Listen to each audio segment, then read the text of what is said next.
The camera shutter clicked 3 times in rapid succession before I realized what I'd captured. My hands trembled as I reviewed the digital display, zooming in on faces I'd been tracking for weeks. Senator Harrison stood beside a man whose photograph decorated multiple FBI wanted posters, their handshake frozen in pixelated clarity against the backdrop of the Sapphire Casino's private dining room. This was it. The evidence I needed to expose the money laundering operation that had been filtering millions through legitimate businesses across the city. I should have left immediately. Should have walked straight out of the building and driven directly to my editor's office. But journalism had taught me to be thorough, and thoroughness meant getting one more angle, one more shot that would make the story undeniable. I repositioned myself behind the ornamental plant that had provided cover for the past 40 minutes, adjusting my telephoto lens for a clearer view of the documents being exchanged. That's when I heard my name. Samantha, I know you're here.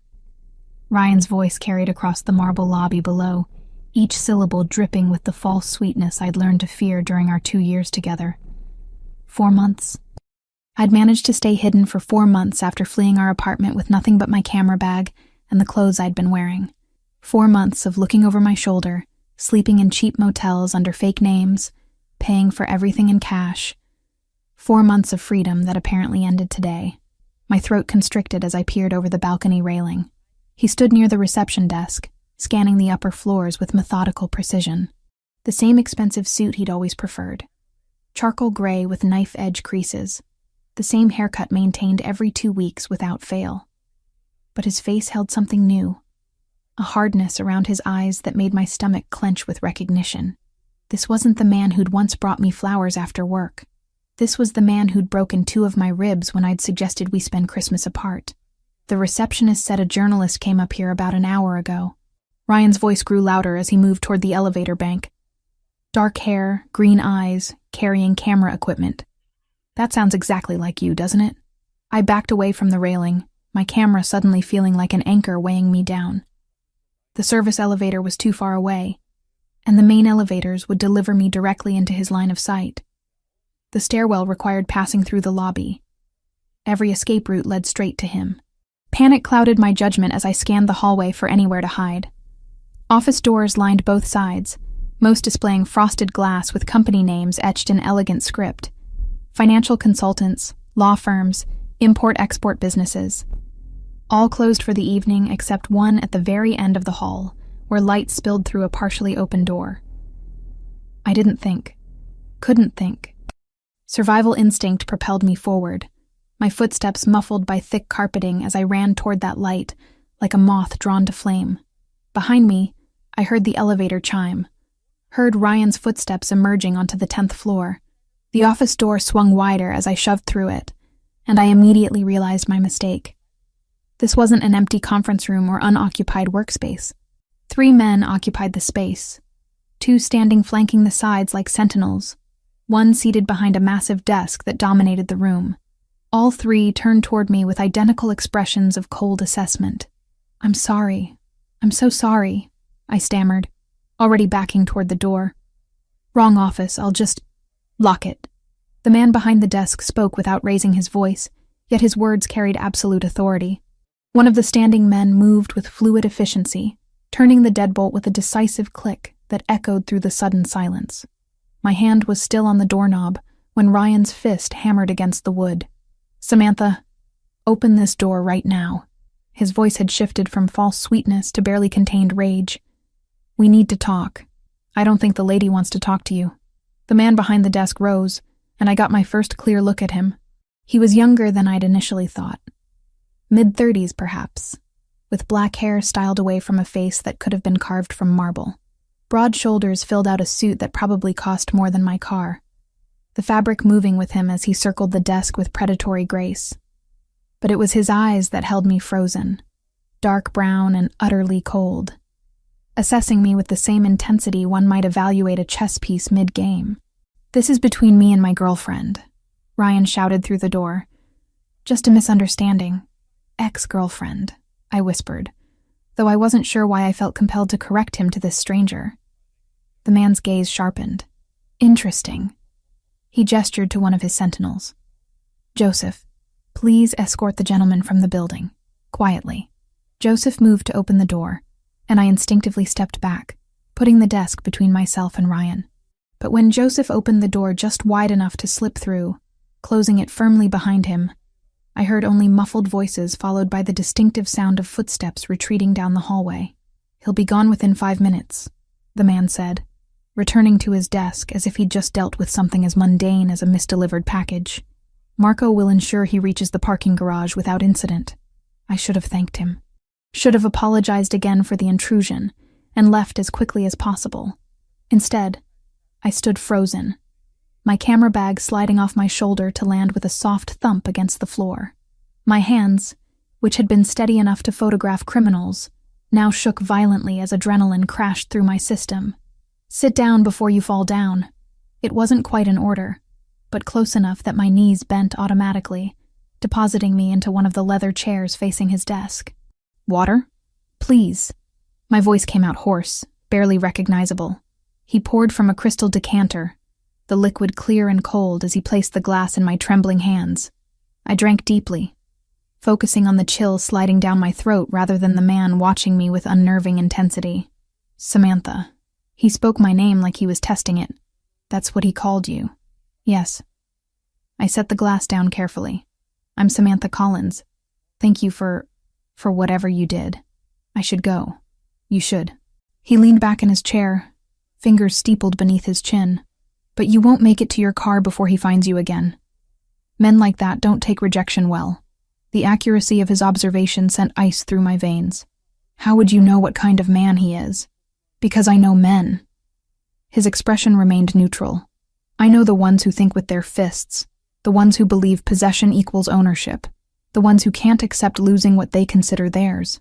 My camera bag had fallen open when it hit the floor, and now my camera lay partially visible, its lens cap detached, memory card slot still open from my hasty review of the photographs. The man's gaze drifted to it, then back to my face. "You're a photographer." "Journalist," I corrected automatically. "Investigative reporter for the Metropolitan Daily." Something flickered behind his eyes. "Investigating what exactly?" "I can't discuss active investigations." The professional response came automatically, even as my brain screamed at me to stop talking, to leave, to run before this situation became more complicated than it already was. Admirable ethics. He rose again, moving around the desk toward my fallen camera bag. "May I?" Every instinct said to refuse, but he was already crouching, already lifting the camera with careful hands that suggested familiarity with expensive equipment. He turned it on, the display illuminating his face as he reviewed the images stored in memory. I watched his expression shift from casual interest to sharp focus. "Where did you take these?" "I told you I can't." "Casino Sapphire. Tonight." He looked up at me, and for the first time, I saw something other than cold assessment in his eyes. Concern, perhaps. Or calculation. "Do you have any idea who these people are?" "Senator Harrison and several unidentified associates." I reached for the camera, but he held it just out of reach. "Which is exactly why I need those photographs. That's evidence of corruption at the highest levels. That's evidence of your death warrant." He clicked through more images, his jaw tightening with each frame. "This man here, the one shaking Harrison's hand, his name is Victor Castillo. He runs the Cartel del Golfo's North American operations. The woman in the red jacket is his accountant. The 3 men in the background are enforcers." My mouth went dry. "How do you know that?" "Because it's my business to know who operates in this city." He handed the camera back to me finally, but his expression had gone cold again. "And you just photographed one of the most dangerous organizations on this coast, conducting illegal business with corrupt politicians. They will find out. They will identify you. And they will ensure you never publish those photographs." "Are you threatening me?" I stood, clutching my camera against my chest like a shield. "I'm stating facts." He moved to the window, hands in his pockets as he gazed out at the city lights beginning to illuminate the darkening sky. "Victor Castillo has eliminated journalists before. 3 in Mexico City, 2 in Houston, 1 in Los Angeles. All within the past 5 years. All before their stories could be published." The room felt suddenly airless. "Then I'll go to the police." And tell them what? That you have photographs of people having dinner? That's not illegal, Miss Collins. You need context, documentation, proof of actual crimes, which means investigation, which means time. Time you don't have once they identify you. How would they identify me? But even as I asked, I knew. Cameras in the casino. Security footage showing me positioning myself with my telephoto lens. Witness accounts from staff who might have noticed a woman spending too long behind a decorative plant. You have 24 hours before Victor's people put your name together with your face. He turned from the window. 48 at most. What's your plan? I had no plan. The story had consumed me for 3 weeks. Every spare moment devoted to tracking money transfers, photographing key players, building a case that would finally make my editor take me seriously as more than just a features writer covering charity galas and restaurant openings. I thought about the article, the accolades, possibly even an award. I hadn't thought about dying. I'll leave the city, I said finally. Take what I have to the FBI. Let them handle it. The FBI will bury your evidence in bureaucracy for months while they build their own case. Meanwhile, you'll be exactly where? Witness protection has holes. Safe houses get compromised. Federal agents take bribes. Then what am I supposed to do? The question came out sharper than intended. You're telling me I'm going to die, but offering no alternatives. Should I just destroy the evidence and pretend I saw nothing? I'm offering you protection. He said it simply, as if proposing lunch, rather than upending my entire life. Stay somewhere secure until the situation can be properly managed. Let me handle Victor Castillo. Handle him how? That's not your concern. It absolutely is my concern if I'm supposed to trust you with my life. I moved toward the door, suddenly desperate to escape this conversation, this office, this man who spoke about murder and cartels with the same tone others used to discuss weather patterns. I don't even know who you are. Alessandro Ricci. He moved between me and the door with speed that shouldn't have been possible for someone his size. And yes, you should absolutely question whether to trust me. But first, ask yourself this. Who are you more afraid of? Your ex-boyfriend, who you're clearly running from. Victor Castillo, who will kill you for those photographs. Or me, who just offered you a way to survive both of them. The deadbolt clicked as Marco unlocked the door from outside, opening it just enough to lean in. He's in his car, heading east on 7th. Joseph is following to make sure he actually leaves. Alessandro nodded, his eyes never leaving mine.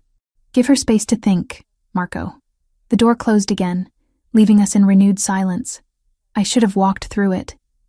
Should have taken my chances with Ryan, with Victor Castillo, with whatever consequences my investigation brought down on my head. Instead, I heard myself asking, why would you help me? Because Victor Castillo's organization crossed into my territory without permission. That makes him a problem I need to solve anyway. Alessandro returned to his desk, pulling out a business card and writing something on the back. Consider your situation a convenient opportunity to handle multiple issues simultaneously. He held out the card. I took it, noting the embossed name on the front and the address written in precise handwriting on the back. What is this? A safe location. My people will take you there tonight if you choose to accept my offer. You'll have complete security. Everything you need. Time to decide your next move without looking over your shoulder every 5 seconds. And what do you want in return? Delay publishing your story for 3 months. Give me time to dismantle Victor's operation here in a way that won't blow back on you. After that, you'll have your exclusive story, and you'll be alive to write it. 3 months. 12 weeks of hiding, of depending on a stranger, of living in some secured location under the protection of a man who spoke about cartels and territory with intimate familiarity. Everything in my professional training said to refuse, to maintain independence, to never compromise journalistic integrity by accepting help from questionable sources. But I was 28 years old with an ex-boyfriend who'd put me in the emergency room twice, standing in the office of a man whose last name I recognized from crime reports, holding photographs that apparently marked me for death by one of the most violent organizations in North America. Independence seemed suddenly less important than survival. 3 months, I repeated. And then I publish everything. Everything, he agreed. Though I recommend changing names to protect certain sources. Meaning yourself. Meaning practical reality. Some stories are more important than bylines, Miss Collins. He extended his hand. Do we have an agreement?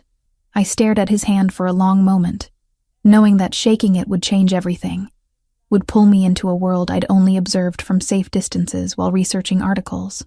But the alternative was going back to my studio apartment alone, waiting for either Ryan to find me again or Victor Castillo's people to make their move. I shook his hand. His grip was warm, firm, exactly what I'd expected from someone who commanded rooms with mere presence. Good. He released my hand and gestured to Marco. Take Miss Collins to the penthouse. Tell Sophia we have a guest for the foreseeable future. Full security protocol. Wait, tonight? I clutched my camera bag. I have things at my apartment, clothes, research materials, which will be retrieved tomorrow with appropriate security. Alessandro was already turning his attention to papers on his desk, effectively dismissing me. Tonight, you need to not be at any location your ex-boyfriend or the cartel might anticipate. Marco will take you somewhere. Neither of them will think to look. I followed Marco toward the door, my mind still reeling from everything that had happened in the past 20 minutes. At the threshold, I turned back. Why did you really help me? The truth this time. Alessandro looked up, his expression unreadable. Because you ran into my office instead of cowering in a bathroom stall. That kind of survival instinct interests me. He paused. And because you're about to become very useful in ways you don't yet understand. The words should have terrified me. Should have sent me running despite the dangers waiting outside. Instead, I found myself following Marco to the elevator, my hand tight around the camera strap, wondering exactly what kind of bargain I'd just made with Alessandro Ricci. The penthouse occupied the entire 42nd floor of a building I'd photographed once for an article about architectural preservation. From the outside, it looked like a dozen other pre-war structures clustered in the financial district, elegant but unremarkable. From the inside, it resembled something from a design magazine I couldn't afford to subscribe to. Marco had escorted me through a private entrance, bypassing the main lobby entirely, and delivered me via elevator that required both a key card and a fingerprint scan. The doors had opened directly into the apartment, revealing a space so carefully curated it almost felt like a museum exhibit rather than somewhere people actually lived. White walls stretched toward ceilings that had to be at least 12 feet high. Floor-to-ceiling windows dominated the far wall, offering a view of the city that probably looked spectacular during daylight. The furniture followed a minimalist aesthetic, all clean lines and muted colors, grays and creams, and the occasional accent of deep charcoal. Everything looked expensive in that quiet way that didn't need to announce itself. Miss Collins. A woman emerged from what I assumed was the kitchen, wiping her hands on a dish towel. She appeared to be in her late 50s, with silver-streaked dark hair pulled into a neat bun, and sharp eyes that assessed me with the same efficiency I'd seen in Alessandro and his men. I'm Sophia. I manage this household. Samantha, please. I shifted my camera bag to my other shoulder, suddenly aware of how disheveled I must look after an evening spent hiding behind decorative plants and running from my ex-boyfriend. I'm sorry to intrude on your evening. You're not intruding. Mr. Ricci called ahead to explain the situation. She moved closer, her expression softening slightly. You look exhausted. Let me show you to your room, and then we can discuss anything you might need. I followed her down a hallway lined with abstract art that probably cost more than my student loans. My room turned out to be larger than my entire studio apartment, with a king-sized bed that looked like it had never been slept in, and another wall of windows overlooking the city. An ensuite bathroom featured marble surfaces, and a shower with enough settings to launch a spacecraft. There are basics in the bathroom, Sophia said, opening the closet to reveal it already stocked with clothes still bearing tags. Mr. Ricci had me prepare several options since he wasn't sure of your exact size. Black pants, a cream sweater, and there's a coral dress if you need something more formal. Tomorrow we can arrange for anything else you require. I stared at the clothes, my journalist's instinct immediately questioning how Alessandro had determined my size with such accuracy. He planned this. Before I even agreed to come here, Mr. Ricci plans for many contingencies. Sophia's tone remained neutral. Are you hungry? I can prepare something light if you haven't eaten. My stomach answered before I could, growling audibly in the quiet room. I couldn't remember my last meal. Lunch, maybe. A sandwich consumed while reviewing surveillance footage at my desk. Something light would be wonderful, thank you. I'll bring a tray to the sitting room in 20 minutes. That should give you time to freshen up. She paused at the door. Miss Collins, I don't know the details of why you're here, but I've worked for Mr. Ricci for 15 years. Whatever protection he's offered you, he will honor that commitment. You're safe in this house. The door closed softly behind her, leaving me alone with my thoughts and a closet full of clothes that fit perfectly, despite having been purchased by strangers. I showered quickly, washing away the sweat and fear from the evening, and dressed in the black pants and cream sweater Sophia had mentioned. They fit as precisely as I'd feared they would, which raised questions I wasn't sure I wanted answers to. The sitting room Sophia had referenced turned out to be a smaller space off the main living area, furnished with comfortable leather chairs and a sofa that faced yet another window. A coffee table held a tray bearing soup that smelled like tomatoes and fresh basil, crusty bread, and a glass of red wine that probably cost more than my weekly grocery budget. I ate mechanically, tasting nothing, my mind racing through everything that had happened since I'd pressed the shutter button on my camera 4 hours ago. Senator Harrison's face in those photographs. Victor Castillo's name spoken with casual certainty by Alessandro Ricci. Ryan's voice calling my name through the building like a hunter tracking prey. You're overthinking. Alessandro's voice startled me badly enough that I nearly dropped my wine glass. He stood in the doorway of the sitting room, having apparently materialized from nowhere. He'd removed his suit jacket, his white shirt sleeves rolled to his elbows in a gesture that should have made him look more casual, but somehow achieved the opposite effect. How long have you been standing there? I set the glass down carefully. Long enough to watch you eat an entire bowl of soup without appearing to taste a single spoonful. He moved into the room, pouring himself wine from a decanter on the sideboard. Not hungry or too worried to notice food? Both. Neither. I rubbed my temples, feeling the beginning of a headache building behind my eyes. I'm trying to process the fact that my entire life just imploded in the space of an evening. Not imploded. Complicated. He settled into the chair across from me, his posture relaxed despite the lateness of the hour. There's a difference. Is there? Because from where I'm sitting, I've just placed myself under the protection of a man whose organization I've been researching for a feature article about organized crime in metropolitan areas. His expression didn't change, but something flickered in his eyes. Amusement, maybe. You researched me. I research everyone. It's my job. I met his gaze directly, refusing to look away despite the intensity of his attention. Alessandro Ricci, 34 years old, son of Giovanni Ricci, who built a business empire before his death 8 years ago.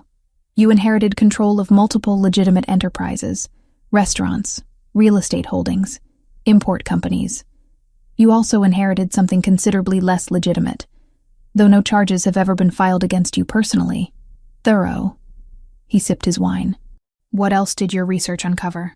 That you're either very good at what you do, or very good at not getting caught. Possibly both. I leaned forward slightly. What I couldn't find is why someone in your position would risk exposing himself to help a journalist who stumbled into his office by accident. I told you. Victor Castillo is operating in my territory without permission. That's not the whole truth. No, he agreed easily. But it's all you need to know for now. The casual dismissal should have irritated me. Instead, I found myself studying him more carefully, noting the way he held himself, the controlled precision of his movements, the intelligence evident in every calculated word. This was someone who revealed nothing by accident, who treated information like currency to be spent judiciously. Tell me about your ex-boyfriend. The subject change caught me off guard. How long were you together? Why does that matter? Context matters. I need to understand all the threats against you to properly neutralize them. He set his wine glass aside. How long, Samantha? The use of my first name felt intimate in a way I hadn't anticipated. 2 years. We met at a restaurant where I was working as a server while finishing my journalism degree. He was a regular customer, always friendly, always generous with tips. We started dating 6 months before I graduated. When did it turn violent? How did you know? But of course he knew. He'd seen my panic when Ryan appeared, had watched me literally run away rather than face a conversation. About 8 months in. Little things at first. grabbing my arm too hard during arguments, pushing me against walls. Then it escalated. You left him 4 months ago. Yes. I didn't ask how he knew that detail. He broke 2 of my ribs during an argument about spending Christmas with friends instead of his family. I waited until he left for a business trip, packed what I could carry, and disappeared. But not well enough, apparently. Obviously not. I stood, moving to the window to put distance between us. I've been careful. Different hotels every few nights, paying cash, avoiding my usual haunts. I have no idea how he found me tonight. Your investigation. Alessandro joined me at the window, close enough that I could feel the heat radiating from his body. You've been tracking money through the Sapphire Casino for 3 weeks, according to the metadata on your photographs. Someone there noticed. Word gets around. You looked at my photographs that thoroughly? I look at everything thoroughly. It's why I'm still alive. He turned to face me, and I found myself trapped between his body and the glass at my back. Victor Castillo's people will do the same thing. They'll trace your presence at the casino, review security footage, identify you through facial recognition software. They're probably already working on it. My mouth went dry. How long do I have? Joseph is monitoring their communications. Best estimate is 24 hours before they have your name, 48 before they have your address and employment details. His voice remained calm, matter of fact, as if discussing weather patterns rather than my potential murder. Your ex-boyfriend presents a separate problem. Marco followed him to a private investigation firm downtown. He's hired someone to locate you. Of course he has. I closed my eyes, feeling walls closing in from multiple directions. So I have a cartel assassin and a private investigator both trying to find me. Is that what you're saying? That's exactly what I'm saying. Which brings us back to my proposal. He stepped away, giving me space to breathe again. 3 months under my protection while I handle Victor Castillo's operation. In exchange, you delay publication and eventually get exclusive access to a story bigger than corrupt senators having dinner with criminals. What story? The complete dismantling of Cartel del Golfo's North American operations. Names, dates, financial transactions, everything you'd need for a Pulitzer-worthy investigation. He moved to refill his wine glass. I can give you that story, Samantha. But only if you're alive to write it. And how exactly do you plan to dismantle an entire cartel operation? By making it no longer profitable for them to operate in this region. By cutting their financial pipelines, eliminating their distribution networks, and making it clear that certain territories are not available for expansion. He said it so casually, as if discussing a business merger, rather than what sounded like organized warfare. The details aren't your concern. They absolutely are my concern if I'm accepting your help. I moved away from the window, needing distance from his overwhelming presence. I won't be complicit in violence. I won't accept blood money or protection purchased through murder. I'm not asking you to be complicit in anything except your own survival. His expression hardened slightly. Victor Castillo has killed 7 journalists in 5 years. All of them thought they could expose him, publish their stories, hide behind press freedoms and law enforcement. All of them were wrong. You can be number 8. Or you can accept that sometimes survival requires compromising with people you'd prefer to avoid. That's not compromise. That's surrender. Call it whatever helps you sleep at night. The outcome remains the same. He finished his wine and set the glass down with deliberate precision. You can leave if you want. Walk out that door right now, go back to your apartment, take your chances with the cartel and your ex-boyfriend. I won't stop you. But you won't help me either. Help requires cooperation. Cooperation requires trust. Trust requires accepting that you don't have all the answers or all the power in this situation. He moved toward the door, then paused. Think about it tonight. Tomorrow morning, give me your answer. If you choose to leave, Marco will drive you wherever you want to go. If you choose to stay, we'll discuss terms. We already discussed terms. We discussed the framework. Terms involve specifics, boundaries, expectations on both sides. He looked back at me, his expression unreadable. I told you that you became useful the moment you photographed Victor Castillo. That wasn't a threat, Samantha. That was reality. The question is whether you're pragmatic enough to accept it. He left before I could respond, his footsteps silent on the hardwood floors. Sophia appeared moments later to collect the dinner tray, offering a quiet goodnight, before disappearing back to whatever part of the apartment she occupied. I stood alone in the sitting room, staring at the city lights beyond the window, trying to decide if I'd made the biggest mistake of my life, or the only choice that made sense. Sleep proved impossible, despite the comfortable bed and expensive sheets. I lay awake most of the night, my mind cycling through options, none of them particularly appealing. By the time dawn painted the sky in shades of pink and gold, I'd made my decision.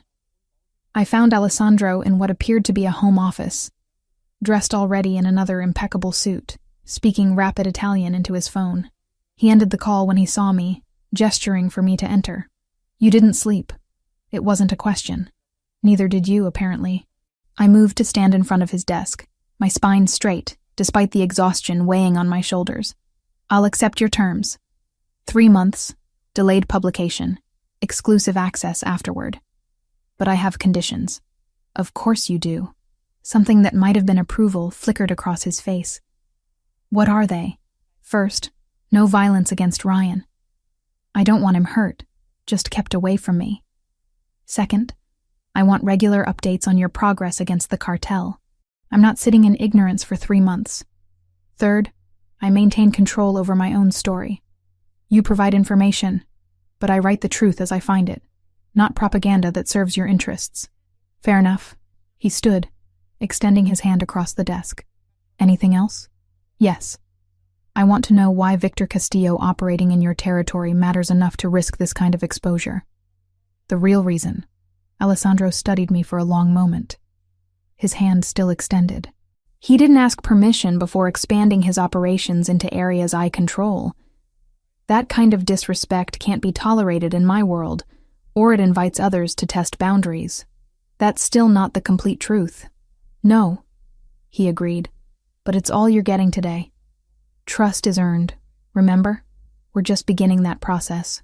I shook his hand, sealing an agreement I only partially understood with a man I definitely didn't trust. His grip was firm and warm, lasting a fraction longer than strictly necessary before he released me. "Welcome to protective custody, Miss Collins. I promised to make it as painless as possible. Somehow I doubted that very much. 2 weeks dissolved into a rhythm I hadn't expected to find comfortable. Mornings belonged to me alone, Sophia respecting my need for silence as I worked through coffee and researched background material for the eventual story I'd write. She'd leave breakfast on the kitchen counter, always something simple but perfectly prepared, eggs with herbs I couldn't identify, bread that tasted like it came from some hidden bakery that only served people who knew the right doors to knock on. The afternoon stretched long and quiet. I'd claimed the sitting room as my workspace, spreading documents and notes across the coffee table.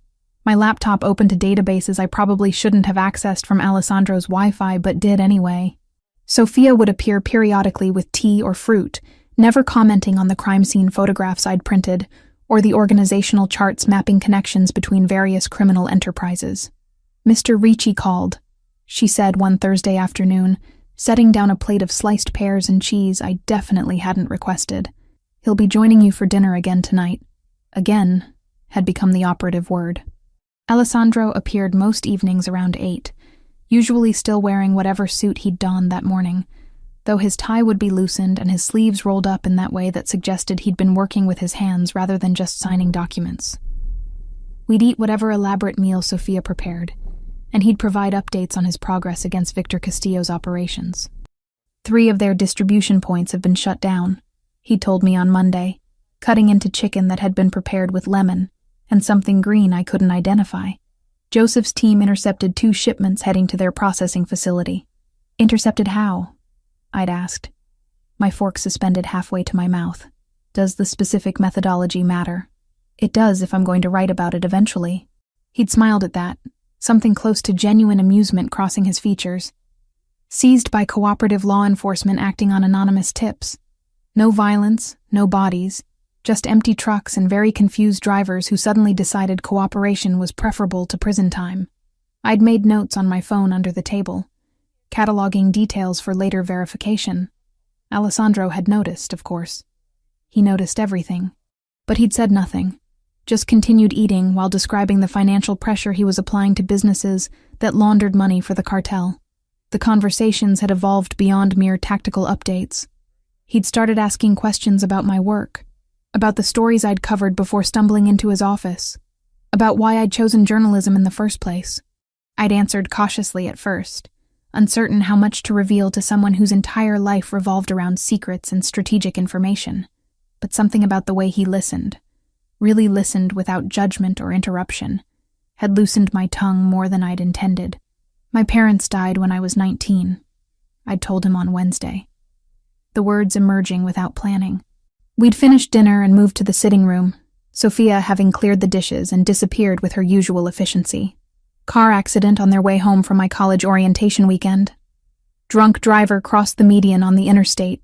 Alessandro had been holding a glass of wine, but he'd set it down carefully, his full attention shifting to my face. I'm sorry. Everyone says that. Sorry for your loss. Sorry for what happened. Sorry. Sorry. Sorry.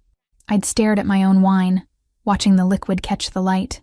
But sorry doesn't pay for funerals or settle estates or figure out how to finish a degree when your funding disappears because life insurance doesn't cover everything the brochures promise. So you worked. 3 jobs, morning shift at a coffee shop, afternoon classes, evening serving tables at whatever restaurant would hire someone with no experience. Weekends I worked retail. The memories felt distant now, softened by time but still carrying weight. Took me 6 years to finish a 4-year degree, but I did it without debt. Resourceful. He'd said it like a compliment rather than mere observation. That's rare. That's survival. There's a difference. Is there? He'd leaned forward slightly, elbows on his knees, his posture relaxed despite the intensity of his gaze. Most people in your situation would have quit, found easier paths, settled for less. You didn't. I couldn't afford to settle for less. My parents had plans for me, expectations. Giving up would have meant their deaths erased everything they'd worked for. I'd looked up then, meeting his eyes directly, so I kept going. Finished school, got an entry-level position at a small newspaper, worked my way up to the Metropolitan Daily. Every byline, every published story, that was me proving their faith in me, wasn't misplaced. And then you met Ryan. The transition had been smooth, almost gentle, but it still felt like stepping into cold water. And then I met Ryan. I'd told him about the whirlwind romance, the way Ryan had seemed perfect at first, attentive and generous, and genuinely interested in my work. How he'd encouraged me to quit one of my side jobs, offering to help with rent so I could focus on journalism. How that had escalated to quitting another job, then suggestions about which friends were really good for me and which were holding me back. Classic isolation tactics, Alessandro had observed, his voice neutral but his expression hard. Abusers always start by cutting you off from support systems. I know that now. Didn't recognize it then. The admission tasted bitter. By the time he first hit me, I had no one to call, nowhere to go. He'd moved me into his apartment, convinced me to cancel my lease to save money. My friends had stopped reaching out after I'd canceled plans too many times. I was completely dependent on him. But you still left. Eventually. After he broke my ribs, I'd wrapped my arms around myself, suddenly cold despite the warmth of the room. I realized the next time might kill me. So I waited until he left town, packed a bag, and ran. Alessandro had stood then, moving to the sideboard to refill his wine before settling into the chair closer to mine. You're stronger than you think, Samantha. Most people never find the courage to leave. Or they're just more desperate than brave. Same thing, often enough. The conversations had continued like that over subsequent nights, growing more personal, more intimate, despite maintaining careful physical distance. I'd learned that his father had built the family business from nothing, starting with a single restaurant and expanding into real estate and import operations. That his mother had died when he was young, too young to remember her clearly. That he had a sister somewhere in Europe, kept deliberately separate from his life for her own protection. Family is leverage, he'd said simply when I'd asked why. The people you love become targets. I learned that lesson early. Tonight marked the 14th night of this strange routine, and I'd grown comfortable enough to start dinner without waiting for Alessandro to arrive. Sophia had prepared something involving pasta and seafood, the smell of garlic and white wine filling the kitchen as she worked. "You're learning to relax," she observed, setting plates at the dining table. "When you first arrived, you looked like a rabbit ready to bolt at any moment. I'm not sure I've relaxed so much as accepted reality." I helped her with the silverware, falling into an easy rhythm we'd developed. "Running seems less practical when you're 42 floors up." She'd laughed at that, a warm sound that had become familiar over the past 2 weeks. "Mr. Ricci would never keep you here against your will. You know that, yes? Do I? Because it feels remarkably like very comfortable captivity. There are worse prisons than safety and good food." She'd glanced toward the elevator. "He's different with you, you know. More human. Different how? He smiles. He lingers at dinner instead of eating quickly and disappearing back to work. He asked Joseph to adjust schedules so he can be here in the evenings." She'd touched my arm lightly. "In 15 years, I've never seen him make those kinds of accommodations for anyone." The observation had settled uneasily in my chest, a weight I didn't quite know how to process. Before I could respond, the elevator chimed, announcing Alessandro's arrival. He looked different tonight. Tired, certainly, with shadows under his eyes that suggested he'd been awake too long, but there was something else. A tension in his shoulders, a tightness around his mouth. He'd removed his suit jacket somewhere between his car and the apartment, and his white shirt bore dark stains that looked suspiciously like blood. "Are you hurt?" The question emerged before I could stop it. "It's not as bad as it looks." He moved past us toward the hallway, his gait slightly uneven. "Give me 10 minutes to clean up." But 20 minutes passed with no sign of him. Sophia exchanged glances with me, concern evident in her expression. Finally, I stood, ignoring her whispered caution, and walked down the hallway to the master suite I'd never entered. The door stood ajar. Through the gap, I could see Alessandro standing shirtless at his bathroom sink, attempting to clean a deep gash across his left shoulder blade. His reflection in the mirror showed frustration and pain he was clearly trying to manage alone. "You need help with that." I pushed the door open wider. He looked up sharply, our eyes meeting in the mirror. "I've handled worse. I'm sure you have. But right now, you're dripping blood on expensive tile and making a mess of what should be a simple cleaning process." I moved into the bathroom, washing my hands with the efficiency my mother had taught me years ago. "Sit down before you pass out." "I'm not going to pass out." "Humor me, anyway." He sat on the edge of the bathtub, surrender evident in the set of his shoulders. Up close, the wound looked worse than I'd initially thought. A clean slice that needed stitches, but would probably go untreated for reasons I could guess at. Men like Alessandro didn't show up at emergency rooms with knife wounds and expect no questions. I found first aid supplies in the cabinet, professional-grade materials that suggested this wasn't the first time injuries had been treated at home. Working as carefully as possible, I cleaned the wound with antiseptic that had to burn, despite Alessandro's complete lack of reaction. "What happened?" I kept my voice neutral, focused on my task, rather than the intimacy of touching his bare skin. Disagreement with some of Victor's people. They were unhappy about losing territory. His voice remained steady, despite what had to be considerable pain. Joseph got them to see reason eventually. Reason that involved knives, apparently. Reason comes in many forms. I worked in silence for several minutes, applying butterfly bandages to hold the edges of the wound together, covering everything with gauze and medical tape. The proximity forced awareness of details I'd been carefully ignoring during our dinners. The breadth of his shoulders, the subtle scars that marked his torso speaking to a life of violence I'd only glimpsed in abstract. The warmth of his skin under my fingers. "You're good at this." He spoke quietly, his voice seeming loud in the silence of the bathroom. "My mother was a nurse before she married my father. She taught me basic first aid, said every woman should know how to handle emergencies." I secured the last piece of tape. "There. That should hold until it starts healing, but you really should see a doctor. Can't afford the questions that would raise. Can't afford sepsis either." I moved to wash my hands again, needing distance from the electricity building between us. "You're not invincible, Alessandro. I never claimed to be." He stood, close enough that I could feel the heat radiating from his body. "Thank you for the medical attention." "You're welcome. I should have left then." Should have walked out of his bathroom, returned to the safety of my own room, maintained the careful boundaries we'd been preserving. Instead, I found myself asking, does it hurt? Yes. The honesty surprised me. But pain is just information. It tells you you're still alive. That's a depressing philosophy. That's survival in my world. His hand came up, fingers brushing along my jaw with unexpected gentleness. You understand survival better than most, Samantha. You've been living it for 4 months. The touch sent electricity through my nervous system, every cell suddenly hyper-aware of his proximity. I should have stepped back, should have reminded him about the boundaries we'd discussed, about the power imbalance inherent in our situation. Instead, I leaned into his hand, just slightly, just enough to acknowledge what was building between us. Alessandro.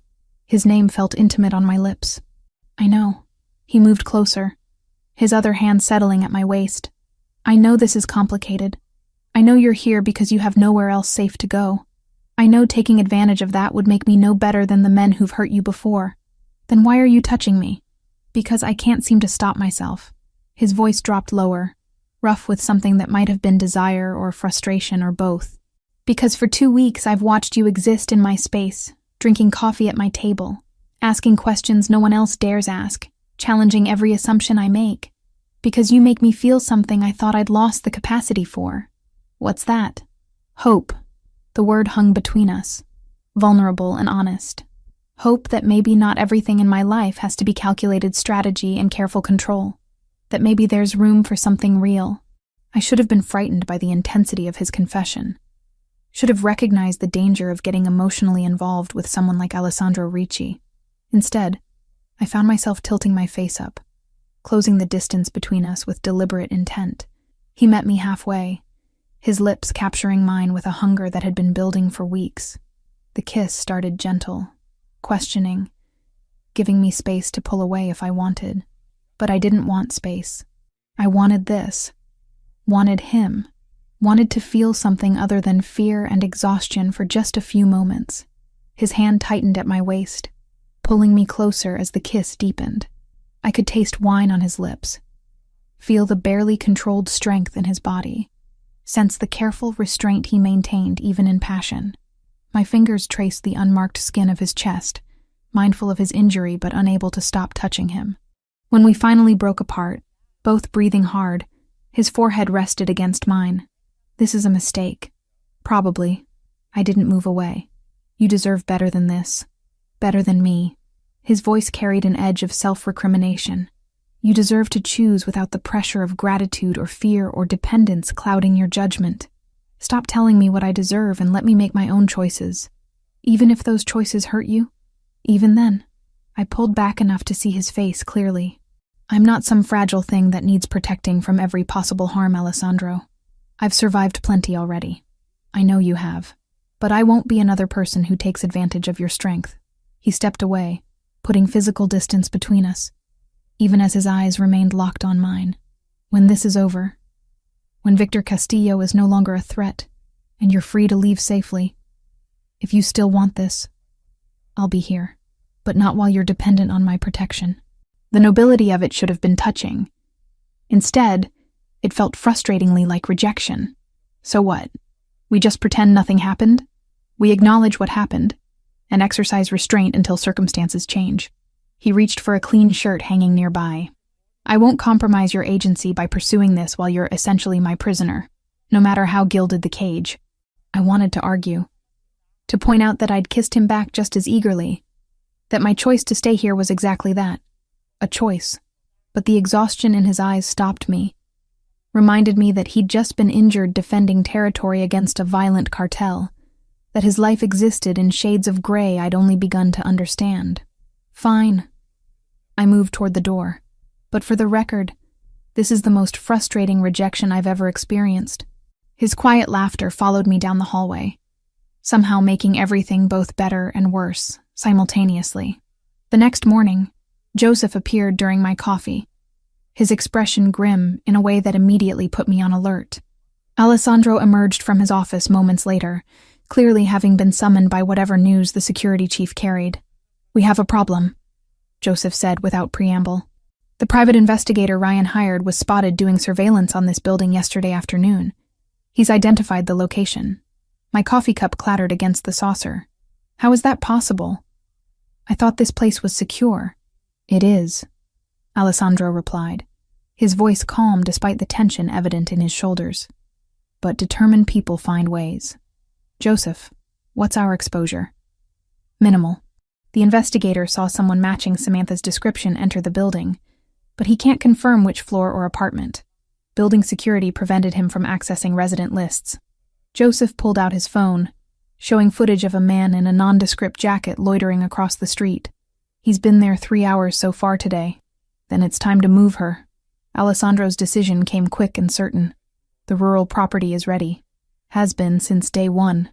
I can have her there within 2 hours. Wait. I stood, alarm bells ringing. Move me where? Alessandro turned to me, his expression unreadable. Somewhere your ex-boyfriend's investigator can't find you. Somewhere more secure than a city apartment, no matter how many floors up. The walls felt like they were closing in again, my brief moment of stability already crumbling. But looking at Alessandro's face, seeing the determination there, I realized this was always going to be temporary. Safety, in his world, meant constant movement, endless adaptation. All I could do was hold on and hope I survived whatever came next. The property sat at the end of a private road that wound through trees thick enough to block most of the autumn sunlight. Joseph had driven in silence for the full 2 hours, giving me time to process the abruptness of leaving the penthouse that had become unexpectedly comfortable. Now, staring at the mansion through the SUV's tinted windows, I felt the weight of isolation settle across my shoulders. It's bigger than I expected, I said, breaking the quiet. Mr. Ricci believes in being prepared for extended stays. Joseph pulled into a circular driveway, parking near broad stone steps leading to double doors. The property has 20 acres, all fenced and monitored. My team maintains a perimeter, but you'll have freedom to move around the grounds as you wish. Freedom within boundaries. The irony wasn't lost on me.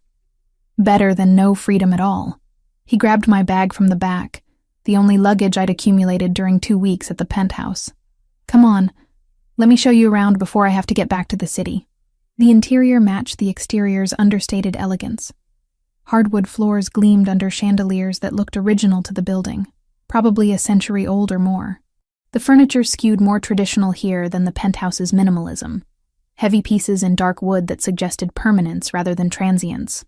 Someone had prepared for my arrival. Fresh flowers arranged in vases throughout the main rooms. Logs stacked beside fireplaces in both the living room and what appeared to be a library. Your room is upstairs, second door on the right. Joseph set my bag at the base of the staircase. Kitchen is fully stocked.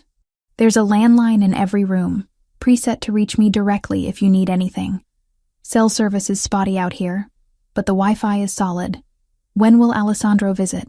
The question emerged before I could stop it, revealing more than I'd intended about how much I'd grown accustomed to his evening presence. Joseph's expression remained professionally neutral, but something flickered in his eyes. Weekends, most likely. He's got situations in the city that require his attention during the week. But he'll call to check in daily. He doesn't need to do that. He'll do it anyway. Joseph moved toward the door, pausing at the threshold. Miss Collins, I know this feels like you're being shuffled around, hidden away. But Mr. Ricci takes protection seriously. What happened to his sister, he won't let that happen to anyone else under his watch. His sister? But Joseph was already walking toward his vehicle, the conversation clearly over. The SUV disappeared down the tree-lined drive, leaving me alone in a house too large for one person, surrounded by security I couldn't see but knew existed somewhere in the surrounding forest. I spent the first day exploring, mapping the space like I'd learned to do in every new environment over the past 4 months. The kitchen held professional-grade appliances and enough food to survive a siege. The library contained books I'd been meaning to read for years, plus a desk with multiple monitors that someone had already configured with access to research databases I'd been using.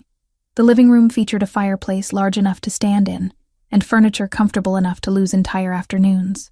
My bedroom overlooked gardens that probably looked spectacular in spring, but now held only the browns and golds of approaching winter.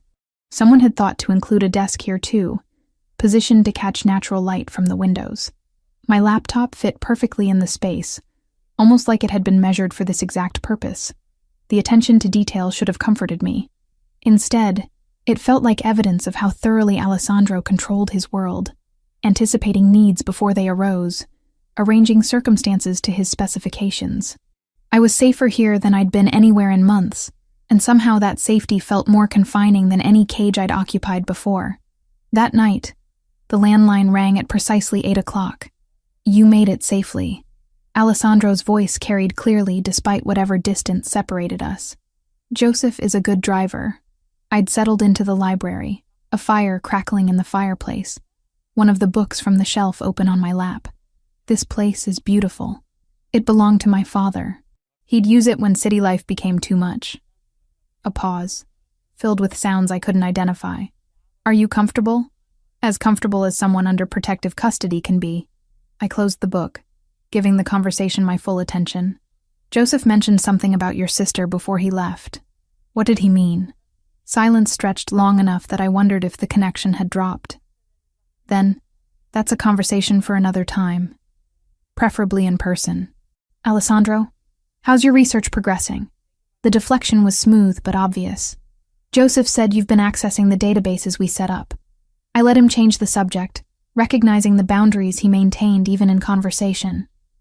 We talked for 40 minutes about my work, about the story I was building from fragments of information, about Victor Castillo's operations, and how Alessandro's pressure was causing visible cracks in the cartel's infrastructure. 3 more distribution points closed this week, he told me. Victor is scrambling to maintain supply lines. He's getting desperate, which makes him dangerous, but also predictable. Predictably dangerous sounds like the worst combination. Depends on whether you're prepared for the predictability. His voice carried a note of satisfaction. We're making progress. Faster than I initially projected. The conversation ended with promises to talk again tomorrow. Alessandro's schedule apparently including daily check-ins, despite the demands on his time. I sat staring at the phone after hanging up, trying to reconcile the man who'd kissed me in his bathroom with the one who orchestrated the systematic destruction of criminal organizations. The weekend visits became the highlights of my solitary existence. Alessandro would arrive Friday evenings, usually bringing updates and occasionally fresh supplies that Sophia had packed. We'd eat dinner together in the formal dining room that felt too large for 2 people, then retreat to the library where firelight softened the angles of his face, and conversations grew more personal than tactical. "Tell me about your parents," he'd asked during his second visit. Wine glass balanced on the arm of his chair. "You mentioned they died, but nothing about who they were before." So I'd told him. About my mother's nursing career and her dreams of opening a clinic in underserved communities. About my father's work as a high school teacher, his passion for literature, his belief that education could transform lives. About Sunday dinners and family game nights, and the ordinary beauty of growing up loved. They sound like good people. Alessandro had watched me over the rim of his glass, his expression softer than I'd seen before. They were. I think about what they'd make of my life now, hiding in a mansion from criminals and ex-boyfriends. Not exactly the future they imagined. They'd probably be proud you survived. That you're still fighting to tell stories that matter. He'd leaned forward slightly. Your parents raised someone remarkable, Samantha. Don't diminish that by focusing only on current circumstances. The compliment had settled warmly in my chest, a counterweight to the isolation and uncertainty. 3 weeks into my rural exile, Joseph appeared unexpectedly on a Wednesday afternoon. His expression carried tension that immediately put me on alert. We had an incident last night. He stood in the library doorway, his usual professional demeanor slightly fractured. The investigator your ex hired tried to breach the property perimeter around 2 a.m. My team intercepted him before he got within half a mile of the house. My coffee went cold in my hands. Is he dead? No. Injured enough to require hospitalization, but nothing permanent. Joseph moved into the room, his movements controlled despite obvious fatigue. He's being treated for a broken arm and some bruising.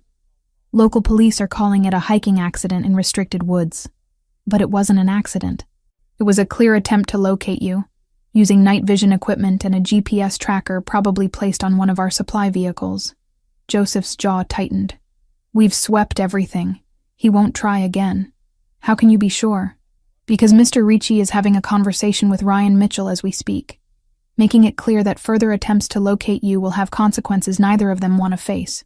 The casual mention of consequences sent ice through my veins. What kind of consequences? The legal kind. Mr. Ricci's lawyers have compiled evidence of stalking, violation of restraining orders, and conspiracy to commit trespass. If Ryan persists, he'll face criminal charges that will destroy his career. Joseph's expression softened slightly. No violence, Miss Collins. Mr. Ricci gave you his word about that. I spent the rest of the day pacing the property, walking the gardens despite the autumn chill, trying to process how thoroughly my life had become entangled with Alessandro's world. By the time his car appeared Friday evening, I'd worked myself into a state of conflicted fury. He found me in the library, a fire blazing against the evening cold. My laptop open to an article I'd been trying and failing to write for 3 hours. You're angry. He'd barely entered the room before making the observation. I'm frustrated. I closed the laptop with more force than necessary. Frustrated that people I've never met are making decisions about my safety without my input. Frustrated that I'm trapped here while Ryan apparently required a personal warning and his investigator needed to be hospitalized. Would you prefer we'd done nothing? Let the investigator find you? Allowed Ryan to continue his obsessive pursuit? I'd prefer to be treated like an adult capable of understanding the full situation, rather than a child who needs protection from harsh truths. I stood, needing movement to channel the energy coursing through me. You keep me here, safe and isolated, while orchestrating responses to threats I only hear about after the fact. That's not protection, Alessandro. That's control. He was quiet for a long moment, his expression unreadable. Then he moved to the sideboard, pouring 2 glasses of wine before settling into his usual chair. You're right. The admission caught me off guard. What? You're right. I've been making decisions about your safety without adequate consultation. That's how I'm accustomed to operating, controlling variables, minimizing risks, keeping people safe by keeping them uninformed. He took a slow sip of wine. But you're not one of my soldiers or business associates. You deserve transparency. So give it to me. I took the glass he'd poured, sitting across from him. Tell me everything. The full picture, not the sanitized version. He studied me for a long moment, then began talking. About Victor Castillo's increasing desperation as supply lines collapsed. About the violence erupting in territories where the cartel tried to maintain control. About Ryan's escalating behavior, the emails and messages sent to my former colleagues, the attempts to access my bank accounts and social media. He's unraveling, Alessandro said quietly. Men like him often do when they lose control of what they believe belongs to them. Joseph's team has been monitoring him closely. The investigator's hospitalization pushed Ryan to make mistakes, sending threatening communications that gave my lawyers everything they needed to pursue criminal charges. And the investigator himself, being strongly encouraged to accept a financial settlement in exchange for dropping Ryan as a client and signing a comprehensive non-disclosure agreement. Alessandro's expression remained neutral. He'll take it. The alternative is messier for everyone involved. I absorbed this, trying to reconcile my instinctive resistance to his methods with the pragmatic effectiveness they demonstrated. You're good at this. Managing people, controlling outcomes, arranging circumstances to serve your purposes. It's what I was trained to do from childhood. My father believed in preparation, in understanding leverage, in maintaining control of every situation. Something shifted in his expression, a crack in the carefully maintained facade. But even the best preparation can't prevent every disaster, can't account for every variable. What happened, Alessandro? Joseph mentioned your sister, but then wouldn't elaborate. He was silent so long I thought he might deflect again, change the subject to safer territory. Instead, he set down his wine glass and leaned back, his gaze fixed on the fire. Her name was Julia, 8 years younger than me, which made her barely 18 when she died. His voice carried a flatness that suggested carefully controlled emotion. She was everything good about our family. Artistic, compassionate, seeing beauty in things I'd been trained to evaluate, only for strategic value. I waited, sensing he needed space to tell this story at his own pace. I was 26, still learning the business, still proving myself worthy of the empire my father had built. A rival organization, Russians operating out of Brooklyn, they wanted leverage against our family, wanted to force us out of certain territories they'd decided should be theirs. His hands clenched briefly. They took Julia, grabbed her walking home from her art class on a Tuesday afternoon, sent photos to prove they had her, made demands. Ransom, territory and money, $10 million and complete withdrawal from the waterfront properties my father had spent 20 years developing. Alessandro's voice grew colder. My father refused, said giving in to extortion would make us look weak, invite similar attempts from other organizations. He believed I could find her, rescue her before they followed through on threats. My stomach clenched, already knowing how this ended. I tried. God, I tried everything. Called in every favor, activated every informant, put every resource toward locating where they were holding her. His voice cracked slightly. We found the location 3 hours after they killed her. 3 hours too late because I spent time being cautious, being strategic, waiting for the perfect opportunity to strike, instead of accepting that messy and fast was better than careful and slow. That wasn't your fault, wasn't it? He looked at me finally, his eyes holding pain he'd clearly never fully processed. I made the choices. I prioritized caution over speed. I told myself I was being smart, minimizing risks, ensuring success. And while I was being smart, my 18-year-old sister was dying in some warehouse, probably calling for me, wondering why I wasn't saving her. I moved without thinking, crossing the space between us to kneel beside his chair. You can't know what she was thinking. You can't torture yourself with assumptions about her final moments. I know she died alone and afraid because I failed her. His hand came up to cup my face, thumb tracing my cheekbone with devastating gentleness. That's why I won't fail you, Samantha. Why I'm maybe overprotective, maybe too controlling. Because I swore standing over her grave that I'd never again lose someone I could have saved. Never again prioritize strategy over the life of someone I care about.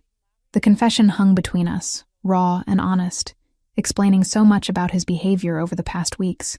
Is that why your other sister lives in Europe? I sent her away the day after Julia's funeral. Gave her a new identity, substantial finances, instructions never to contact me directly. She's safe because she's separate from my world completely. His hand dropped away from my face. That's what caring about people costs in my life. Either hypervigilant protection or complete separation. There's no middle ground. Alessandro, you should go to bed. It's late, and I've burdened you with history that doesn't change current circumstances. He stood, distancing himself physically and emotionally in one smooth movement. Tomorrow we'll discuss next steps regarding Victor and Ryan. Figure out timelines for when you might be able to return to normal life. But I didn't want to discuss timelines or strategy. I wanted to tell him that his sister's death wasn't his fault, that trauma and guilt were distorting his perspective, that protection didn't have to mean control. Except I wasn't sure any of that was true in his world, where violence lurked beneath every surface, and caring about people truly did make them targets. So instead, I said goodnight and retreated to my room, lying awake until dawn, trying to reconcile the man who'd kissed me with careful passion against the one who carried the weight of his sister's death, like a stone around his neck. Understanding, I realized, was not the same as knowing how to help, and falling for someone whose every protective instinct stemmed from catastrophic failure felt like walking deliberately toward heartbreak. But apparently I was doing it anyway. 7 weeks. Nearly 2 months of existing in a state of suspended animation. My life on hold while Alessandro systematically dismantled Victor Castillo's operations, piece by careful piece. The waiting had worn grooves into my patience, smoothed my resistance into something closer to acceptance than I'd ever intended. The call came on a Thursday morning, Alessandro's voice carrying a satisfaction I'd learned to recognize over our nightly conversations. It's done. No preamble, no build-up. Joseph compiled everything into a comprehensive package. Financial records, witness statements, documented movements of contraband. Everything the FBI needs to bring down Victor's entire North American network. I'd been drinking coffee in the library, watching frost patterns form on the windows as autumn surrendered to early winter. Now I set the mug down carefully, hardly daring to believe. You're certain? The evidence is airtight. Joseph built anonymous channels months ago specifically for situations like this.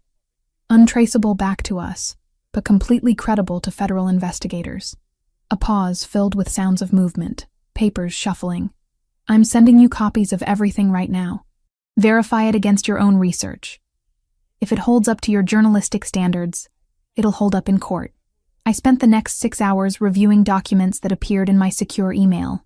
Financial transactions traced through shell corporations, witness testimony from low-level operatives willing to cooperate in exchange for reduced sentences, surveillance photographs showing Victor Castillo personally directing operations the FBI had been trying to infiltrate for years. It was comprehensive, damning, exactly the kind of evidence that could dismantle an organization from the inside out. More importantly, it was everything I needed to write the story I'd been building since that night in the Sapphire Casino.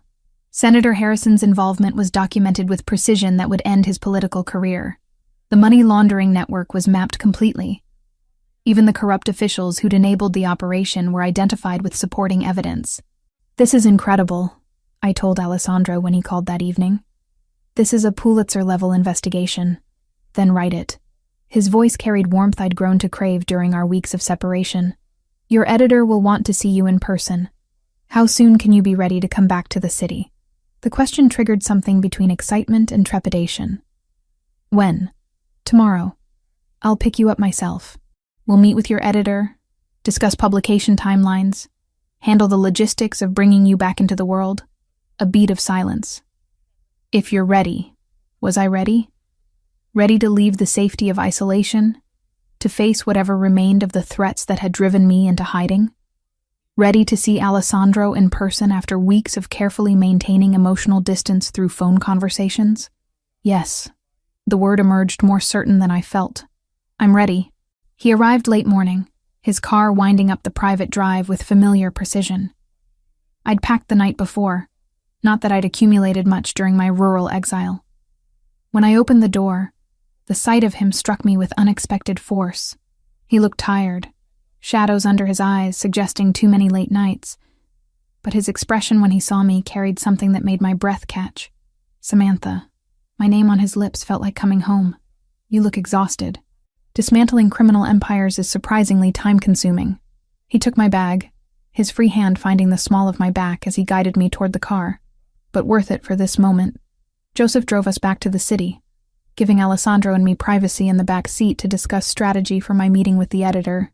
But the conversation kept drifting to other topics. Observations about the changing seasons, questions about books I'd been reading, the comfortable intimacy of two people who'd been living in each other's thoughts, even while physically separated. I missed you. I said it quietly, almost afraid to acknowledge the depth of feeling that had developed during our nightly phone calls. His hand found mine, fingers interlacing with a certainty that felt inevitable. I've missed you every day. These past weeks, the hardest part wasn't dealing with Victor or managing territory disputes. It was knowing you were alone out there, knowing I'd put you in that isolation. You didn't put me anywhere. I chose to accept your protection. Choice made under duress isn't really choice. His thumb traced patterns across my knuckles. But we can debate philosophy later. Right now, focus on your meeting. Show your editor what real investigative journalism looks like. The meeting exceeded my expectations. My editor, a woman named Patricia who'd been skeptical of my abilities for years, reviewed the evidence with growing astonishment. Her questions came rapid fire, testing the sources, verifying the documentation, pushing for details only someone who genuinely investigated would know. This is exceptional work, Collins. She'd looked up from the documents, her expression transformed from doubt to respect. This is the kind of story that defines careers. How soon can you have the full article written? 2 weeks for the first draft, another week for revisions and fact-checking. Do it. Front page, above the fold, full investigative series. Patricia had extended her hand, her grip firm. Welcome back to real journalism. Walking out of that office felt like vindication. Like every risk I'd taken had been justified by this moment of professional recognition. Alessandro waited in the lobby, his presence drawing attention from everyone who passed. When he saw my expression, his answering smile held genuine pleasure. Good news? The best. Front page feature, full series, everything I've been working toward. The euphoria bubbled up, making me reckless. Thank you. For the evidence, for the protection, for making this possible. You did the work. I just provided resources. He guided me toward the exit, his hand returning to that spot at the small of my back that had become familiar. But we should celebrate properly. Dinner somewhere private where we can talk without interruption. The restaurant he chose occupied the top floor of a building I'd admired from street level, but never entered. A private dining room awaited us, table set for two with candles already lit, and wine breathing in a crystal decanter. The view overlooked the city as lights began illuminating against the gathering dusk. This is beautiful. I moved to the window, watching the urban landscape transform into something almost magical in the fading light. It seemed appropriate for the occasion. Alessandro joined me, close enough that I could feel his warmth. 7 weeks ago, you ran into my office with photographs that changed everything. Tonight, you walked out of a meeting that will change everything again.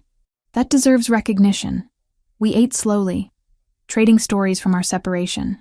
He told me about the final moves against Victor's organization, the carefully orchestrated pressure that had forced the cartel leader to abandon his North American ambitions entirely. I described the solitude of the rural property, the strange comfort of isolation, the way I'd grown accustomed to our nightly phone calls. I'd wait for 8 o'clock like it was a lifeline. I admitted over wine that tasted like liquid silk. Your voice became the only consistent thing in days that all blended together.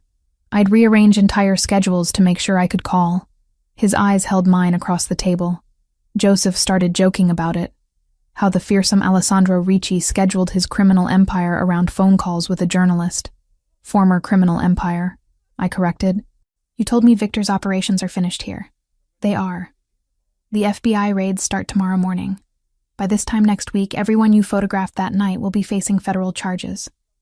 He set down his glass, which means the primary threat against you is neutralized. You're safe now, Samantha.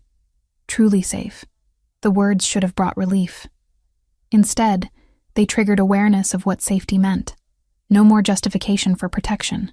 No more reason to remain in Alessandro's orbit unless I chose to. And Ryan? I asked, though I suspected I knew the answer. His situation is more complicated but equally resolved. Alessandro's expression grew colder when discussing my ex. The hospital visit from his investigator triggered something. Ryan started making mistakes, sending emails to your former colleagues that crossed legal boundaries, attempting to access your bank accounts in ways that left digital footprints. My lawyers collected everything, presented it to prosecutors along with your original hospital records from when he broke your ribs. I'd hidden those records with shame, never reporting the injury properly, telling emergency room staff I'd fallen downstairs. How did you get those? Hospitals keep records. Records can be legally subpoenaed when there's evidence of ongoing criminal behavior. He reached across the table, his hand covering mine. A permanent restraining order was issued yesterday. Ryan violated it within 3 hours by attempting to contact your editor. He's now facing criminal charges for stalking, assault, and violation of protective orders. His lawyers are negotiating a plea deal that will include mandatory counseling and a requirement to have no contact with you and to stay far away from your city and your life. The information should have felt like victory. It wasn't a fairy tale kind of safety, but it was the first concrete boundary the law had ever drawn on my behalf. Instead, it felt like the final piece of a puzzle I hadn't realized I'd been assembling. You've solved all my problems. I've addressed immediate threats. Your problems are your own to solve. His hand tightened on mine. But I wanted you to have choices, Samantha. Real choices not made under pressure of fear or survival. That's what tonight is about. What do you mean? He stood, moving around the table to stand beside me, his hand extended. Dance with me. There's no music.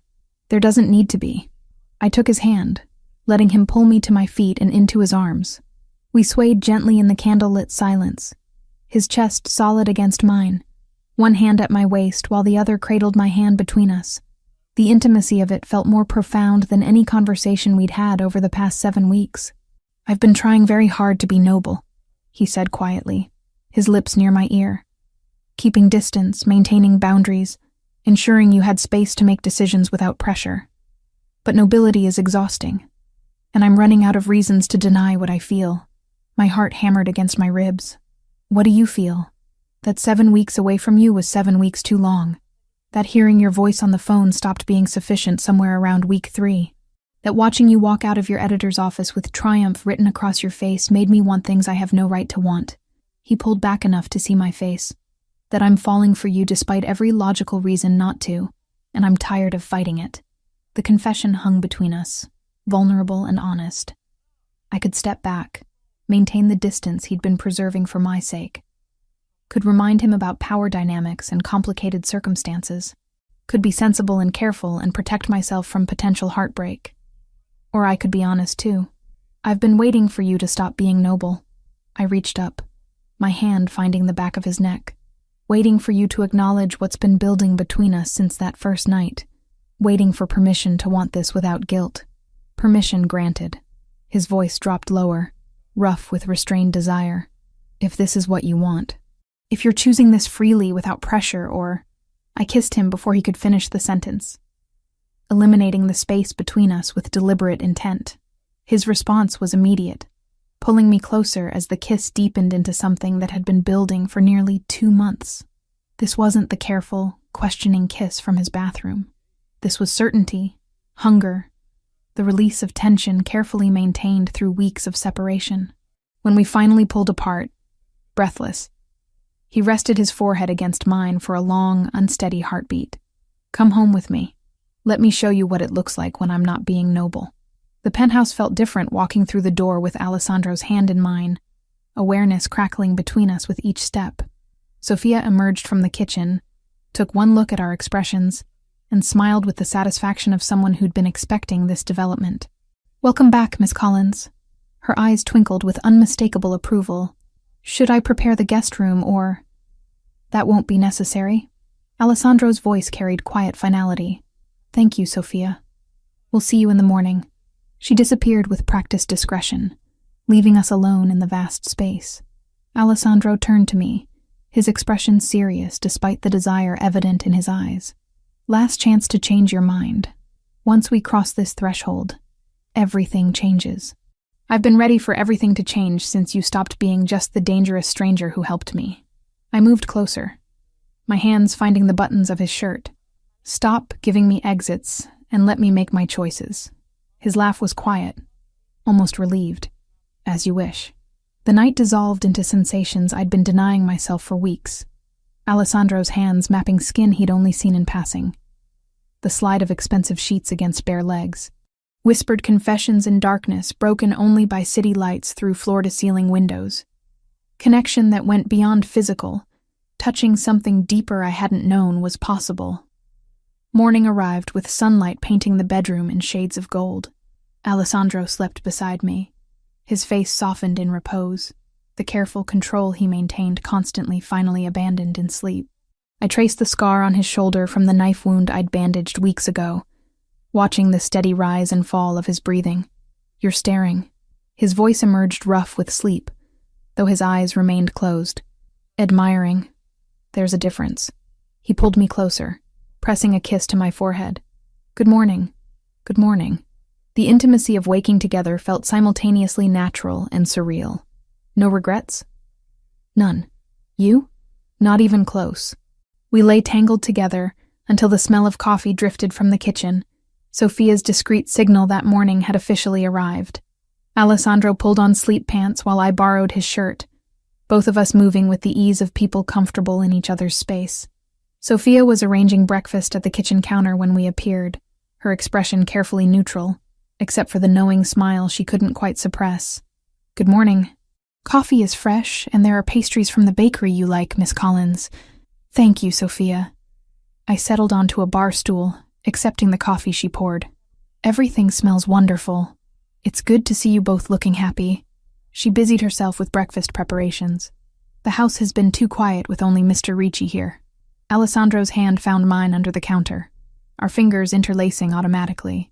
The gesture felt both new and familiar, like something we'd been building toward since that first night in his office. We spent the morning in comfortable domesticity, trading sections of the newspaper, discussing publication strategy for my article, existing in each other's space without the careful boundaries that had defined our previous interactions. It felt like the beginning of something real, something chosen, rather than imposed by circumstances. I should get back to work on the article, I said eventually, reluctant to break the spell but aware of approaching deadlines. Patricia wants the first draft in 2 weeks. Use the office here. Everything you need is already set up. Alessandro glanced at his phone, frowning slightly. I have meetings this afternoon, but I'll be back for dinner. We should discuss what comes next. What do you mean? Your apartment isn't safe yet. Ryan's legal situation is pending, and there are always residual concerns after taking down an organization like Victor's. He pulled me close, his arms circling my waist. Stay here while you write the article. After that, we'll figure out what this looks like long-term. This. I gestured between us. You mean us. I mean us. He kissed me softly. If that's what you want. A real relationship. Not protection or convenience or anything except two people choosing each other. The honesty in his voice, the vulnerability evident despite his usual control, made my chest tight with emotion. I wasn't quite ready to name. I want that. Then we'll figure it out together. He pressed another kiss to my forehead before stepping back. But right now, I need to handle business. And you need to write the story that's going to end careers and topple criminal enterprises. We'll celebrate tonight. He left with promises to return by 7, leaving me alone in the penthouse that had become unexpectedly familiar. I settled into the office he'd mentioned, finding my research materials already organized, my laptop configured with access to everything I needed. Sophia brought lunch at noon, sandwiches and fruit arranged on a tray she set on the desk. He's happy with you, you know. Happier than I've seen him in years. I'm happy with him too. The admission felt significant, acknowledging feelings I'd been carefully avoiding examining too closely. Even though this is complicated, and probably inadvisable in about 17 different ways. Love usually is. She smiled gently. But that doesn't make it less worthwhile. Love. The word hung in my thoughts long after she'd left, refusing to be dismissed despite my attempts at rationality. Was that what this was? Love developing between two people thrown together by circumstance, grown through weeks of conversations and careful vulnerability, solidified by nights of physical connection. Maybe. Probably. Definitely. The realization should have terrified me. Instead, it settled like certainty in my chest, solid and undeniable despite all the logical reasons to resist. I was falling in love with Alessandro Ricci, and apparently I was going to let myself fall completely. The article went live on a Tuesday morning, dominating the Metropolitan Daily's front page with a headline that would force resignations before lunch. Senator Harrison's criminal enterprise. A year-long investigation exposes corruption at the highest levels. My byline sat above 3,000 words of meticulously documented evidence, supported by photographs that left no room for doubt. By noon, my phone wouldn't stop ringing. Other journalists requesting interviews, television producers offering segments, even book agents suggesting I expand the investigation into a full manuscript. Patricia fielded most of the calls, her earlier skepticism transformed into fierce protection of her suddenly valuable reporter. Collins, you've got CNN requesting a live interview tonight. She appeared in the doorway of the conference room I'd commandeered as temporary workspace. And the Washington Chronicle wants to discuss a position. Senior investigative correspondent, national beat, substantial salary increase. Washington Chronicle, one of the most prestigious newspapers in the country. The kind of position journalists spent entire careers aspiring toward. When do they want to talk? Thursday morning. I told them you'd call to confirm.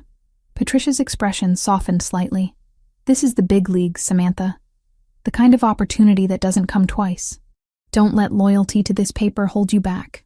I spent that evening at the penthouse with Alessandro, discussing the offer over dinner Sophia had prepared with obvious pleasure at having both of us present. He listened carefully as I outlined the position's scope, the resources I'd have access to, the stories I could pursue with national reach. You should take it. His certainty surprised me. Just like that? No discussion about what it means for us? What it means is your career advancing exactly as it should. He reached across the table, his hand covering mine. I won't be the reason you limit your potential, Samantha. We'll figure out the logistics of Washington and New York. People manage distance all the time. Do they? People in your world? I gestured vaguely, encompassing everything his life entailed. Because it seems like your world requires proximity, physical presence. My world is adapting. Something flickered in his expression. Vulnerability carefully controlled. I told you I'm transitioning away from the less legitimate aspects of the business. That process accelerated over the past weeks. Joseph is taking over operations I used to handle personally. Within 6 months, I'll be running only legitimate enterprises, all of which can be managed from anywhere with internet access. The confession caught me off guard. You're really doing that? Leaving that life completely? For you, yes. But also for myself. He stood, moving around the table to pull me to my feet. I've spent 8 years building an empire based on control and fear and strategic violence. Maybe it's time to build something different. Something that doesn't require constant warfare to maintain. We spent the night tangled together, discussing possibilities and timelines, imagining futures that seemed suddenly within reach. I fell asleep secure in his arms, content in ways I'd forgotten were possible. The next morning started ordinarily. Alessandro left early for a meeting, kissing me goodbye with promises to return for lunch. I worked on follow-up articles Patricia had requested, fielding interview requests, enjoying the validation of professional recognition. Sophia brought coffee and pastries, commenting on how nice it was to see the penthouse filled with life again. I was reviewing notes for the Washington Chronicle call when my phone rang with a number I didn't recognize. Miss Collins? The voice was male, accent suggesting origin south of the border. You've caused my associates considerable trouble with your article. Ice flooded my veins. Who is this? Someone who believes in consequences. Someone who thinks Alessandro Ricci should understand what it costs to destroy other people's livelihoods. A pause filled with menace. Walk out of the building in 5 minutes, alone. Get into the black sedan waiting at the corner. If you call anyone, if you alert security, people will die. Starting with the nice housekeeper currently humming in your kitchen. The phone went dead. My hands shook as I stared at the screen, mind racing through options that all led to terrible outcomes. Call Alessandro? But they were clearly watching somehow. Knew Sophia was here, probably had people positioned to make good on threats. Alert building security? Same problem, potentially more casualties. 5 minutes. I had 5 minutes to decide if I was walking into a trap or condemning others to violence because I'd chosen self-preservation. Sophia appeared in the doorway, still humming, completely unaware of danger. The sight of her decided everything. I couldn't risk her life on the chance that threats were empty. I grabbed my phone, shoving it in my pocket, and called out as casually as I could manage. Sophia, I'm running out for a quick meeting. I'll be back in a few hours. Shall I have lunch ready for when you return? That would be wonderful, thank you. The elevator ride down felt eternal. The lobby passed in a blur of normal people conducting normal business, unaware that I was walking toward something catastrophic. The black sedan sat exactly where promised, rear door already open. I got in before I could reconsider. 2 men occupied the front seats, neither turning to look at me as the car pulled smoothly into traffic. The interior smelled like leather and something metallic I didn't want to identify. My phone buzzed in my pocket. Probably Alessandro calling, but I didn't dare answer with my captors this close. We drove for what felt like hours, but was probably closer to 45 minutes, ending in an industrial area I didn't recognize. Warehouses lined streets empty of pedestrian traffic, the kind of place where screaming would go unheard and unnoticed. They led me into one of the larger buildings, its interior stripped of equipment, leaving only bare concrete and shadows. 3 men waited inside, their expressions carrying the hardness of people for whom violence was merely practical. Miss Collins, the one who spoke, had been the voice on the phone. Thank you for being reasonable. Cooperation will make this much easier for everyone. What do you want? I kept my voice steady despite terror threatening to overwhelm me. Alessandro Ricci's empire. Or more specifically, his understanding that destroying ours comes with consequences. He pulled out his own phone, dialing with casual precision. Let's tell him you've joined us for an extended conversation, shall we? The next 18 hours dissolved into a nightmare of waiting and fear. They didn't hurt me, didn't need to when psychological torture proved more effective. Questions about Alessandro's operations, demands for information I didn't have, threats about what would happen if their ransom went unpaid, $2 million in complete withdrawal from territories they wanted to reclaim.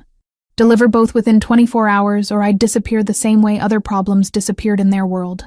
They allowed me to use the bathroom once, escorted by armed guards who made clear that escape wasn't possible. Fed me water and a sandwich at some point, though I couldn't force more than a few bites past the nausea clenching my stomach. Let me hear Alessandro's voice on speakerphone when they called with their demands. His tone so controlled it scared me more than open rage would have. Don't hurt her. His words emerged precise, measured, containing fury beneath careful control. Whatever you want, we'll negotiate. Just don't hurt her. 48 hours, Ricci. Then we see how much your new girlfriend is really worth to you. The call ended, leaving me alone with my captors and growing terror that this was how I'd die. Not from Ryan's fists or Victor Castillo's assassins, but from 3 men angry about a story I'd written, taking revenge on the person Alessandro cared about because hurting him directly proved impossible.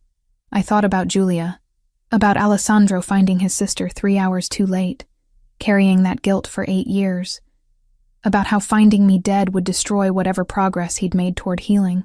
The cruelty of history repeating felt almost unbearable, but history didn't repeat. Not this time. The door burst open with violence that made me scream, but the face that appeared belonged to Joseph, his expression carrying deadly purpose. Alessandro followed immediately after, his eyes finding mine with relief so profound it was almost physical. Step away from her. His voice contained no room for negotiation. This ends now. You brought the money? One of my captors moved closer, his hand finding the gun at his waist. I brought something better. $3 million in cash, completely untraceable, and guaranteed passage out of the country. Mexico, Canada, wherever you want to go. Alessandro moved forward slowly, hands visible, projecting calm, despite the tension vibrating through him. Take the money. Disappear. Live very comfortable lives far away from territories that don't belong to you. Or every resource I have focuses on hunting you down. Every contact, every favor owed, every piece of leverage I've accumulated over 15 years. I will destroy you so thoroughly that people will forget you ever existed.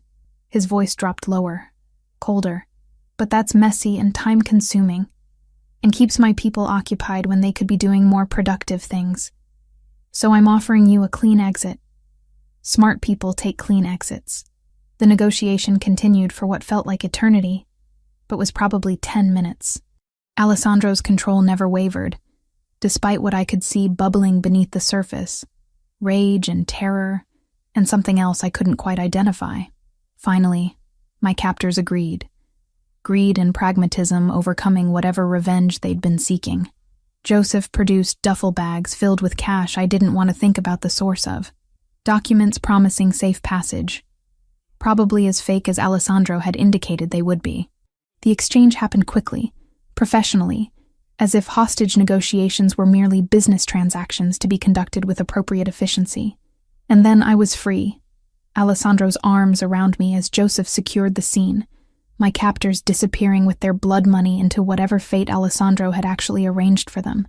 You're safe. You're safe now. He repeated it like a mantra, his voice cracking slightly on the second iteration. I've got you. The delayed reaction hit like a physical blow. Sobs tore from my chest, fear and relief and trauma collapsing into uncontrollable shaking. Alessandro held me through all of it, one hand cradling my head against his chest while the other pressed against my back, keeping me anchored to something solid when everything felt like it was fragmenting. We stayed like that until the sobs subsided into hiccuping breaths, until Joseph's quiet, "We need to leave," penetrated the fog surrounding my thoughts. Alessandro lifted me easily, carrying me to the waiting vehicle as if I weighed nothing, settling me against him in the back seat, while Joseph drove us away from the warehouse district. I thought the words wouldn't form properly. I thought they were going to kill me. I know. His voice held a roughness I'd never heard before. I know, and I'm so sorry. This is my fault. My world.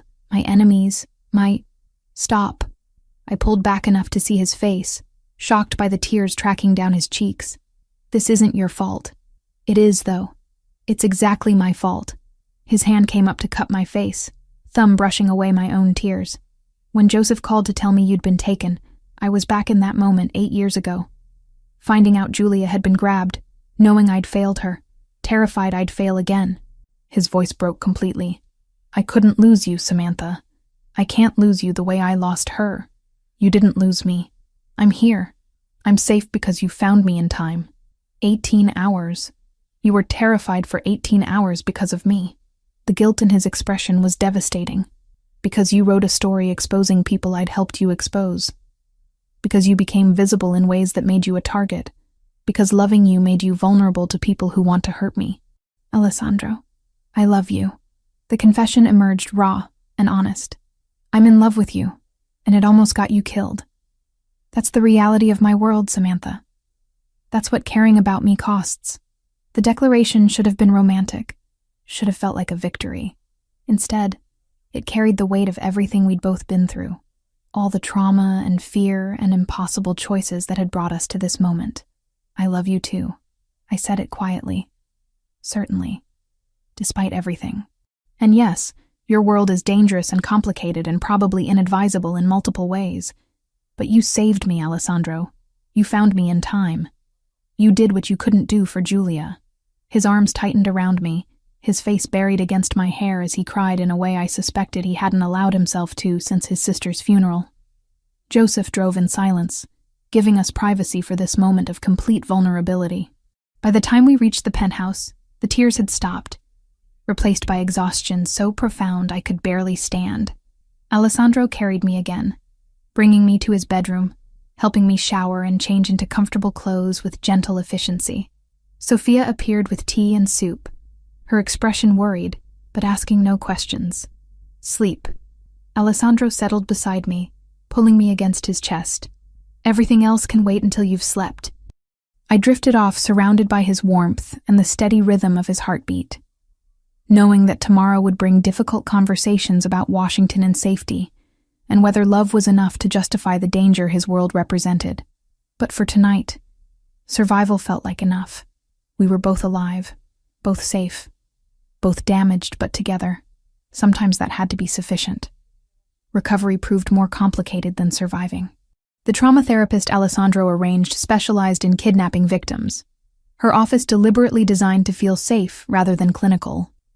Soft lighting, comfortable furniture positioned to give clients control over personal space, windows that looked out on a garden rather than city streets. Tell me about the 18 hours.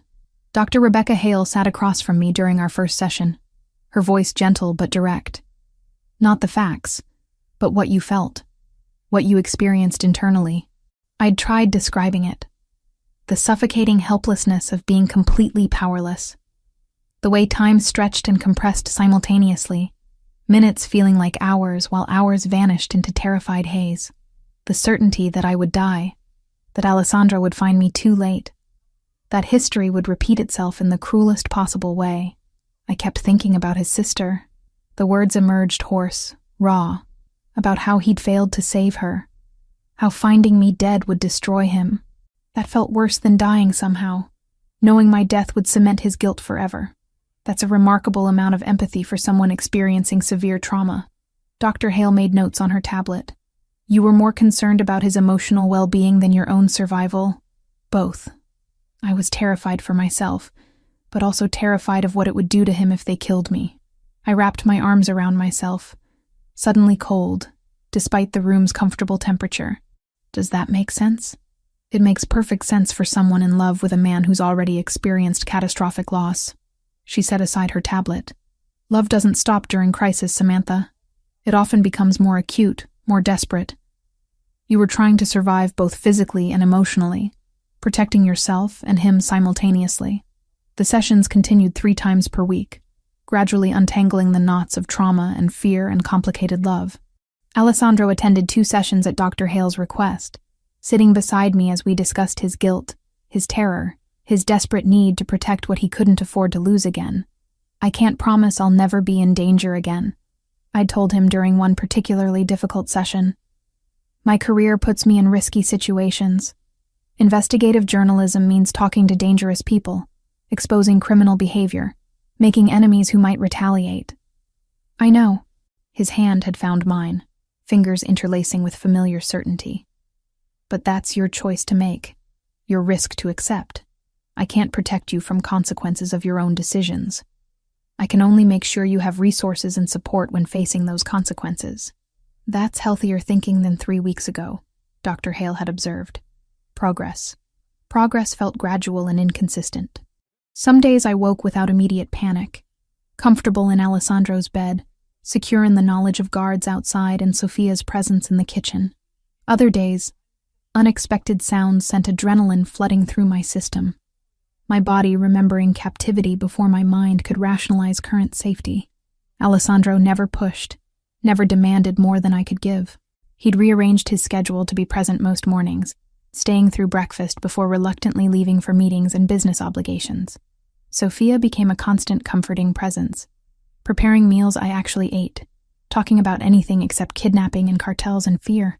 Joseph checked in daily, his updates delivered with matter-of-fact efficiency that somehow made them less frightening. Perimeter secure. No unusual activity. The 3 men who took you are no longer a concern.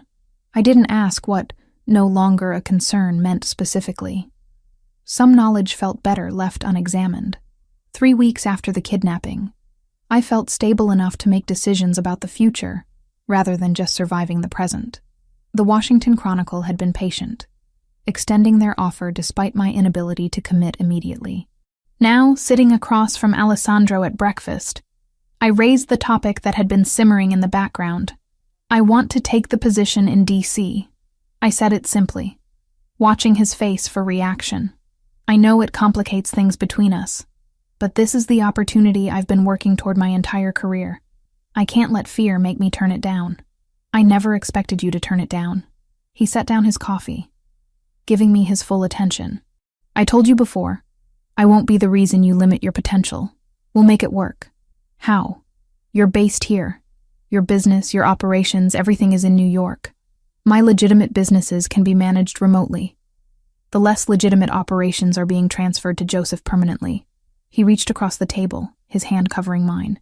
I've already started expanding into Washington markets. Real estate developments, restaurant partnerships, import consulting. Within 6 months, I'll have legitimate reasons to be in D.C. regularly without raising questions. The casualness with which he'd been restructuring his entire empire caught me off guard. You've been planning this since you first mentioned the Chronicle's interest. I'm not letting geography separate us, Samantha. If you're in Washington, I'll find ways to be there too.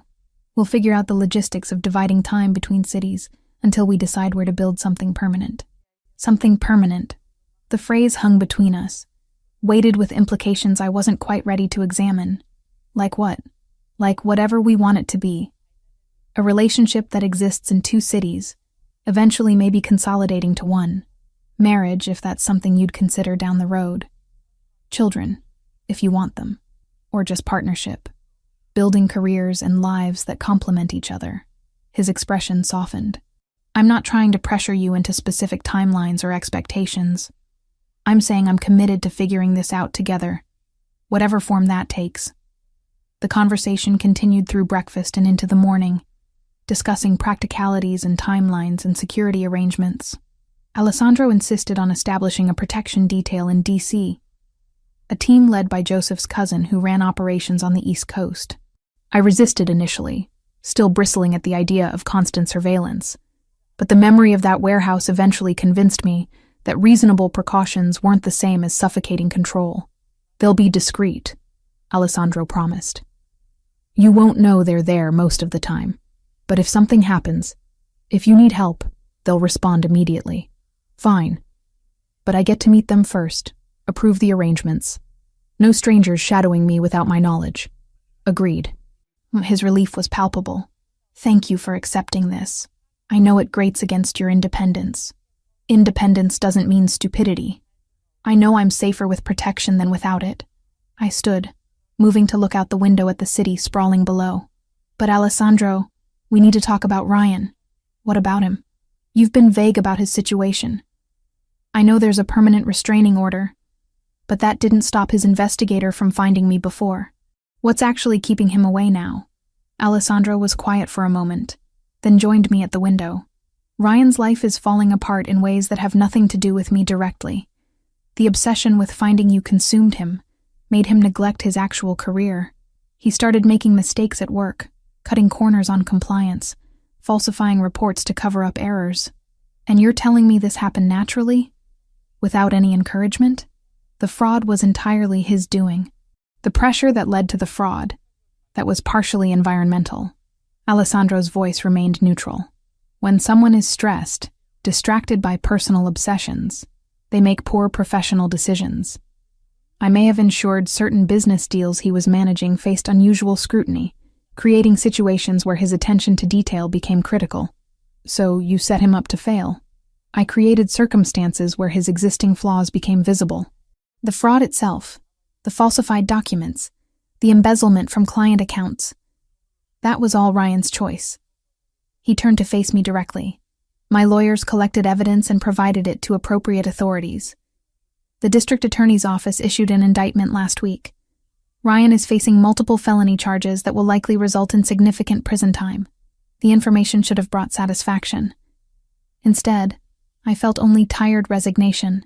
So he's going to jail. Eventually, yes.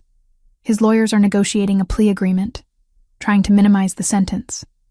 Best case for him is probably 3 to 5 years. Worst case is closer to 15. Alessandro's hand found the small of my back, his touch grounding. He won't be able to hurt you again, Samantha.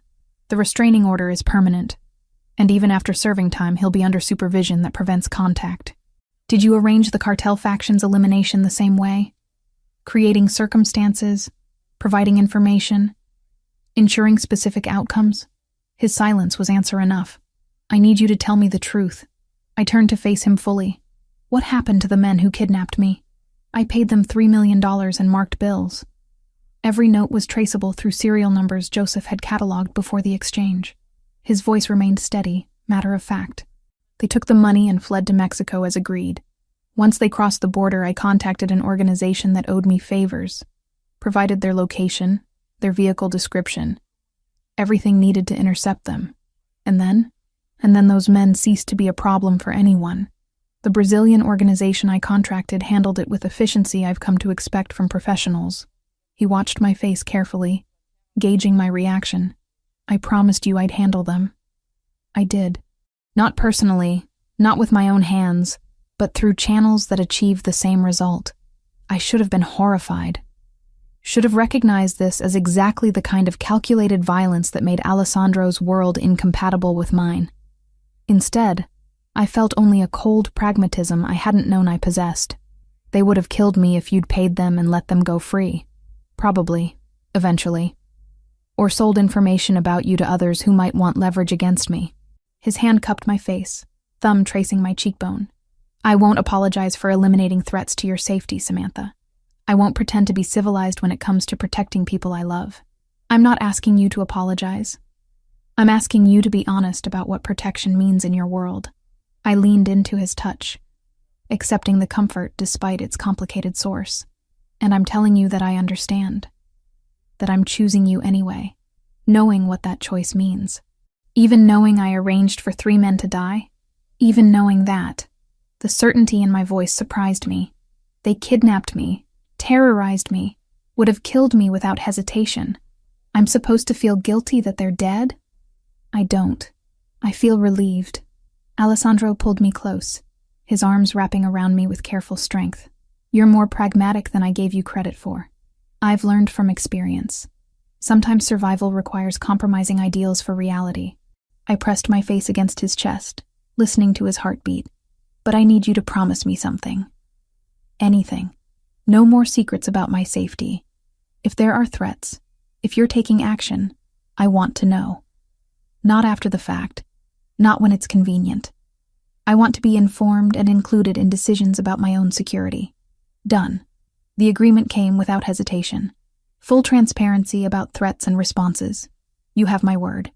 We stood like that for several minutes, finding comfort in proximity and shared understanding.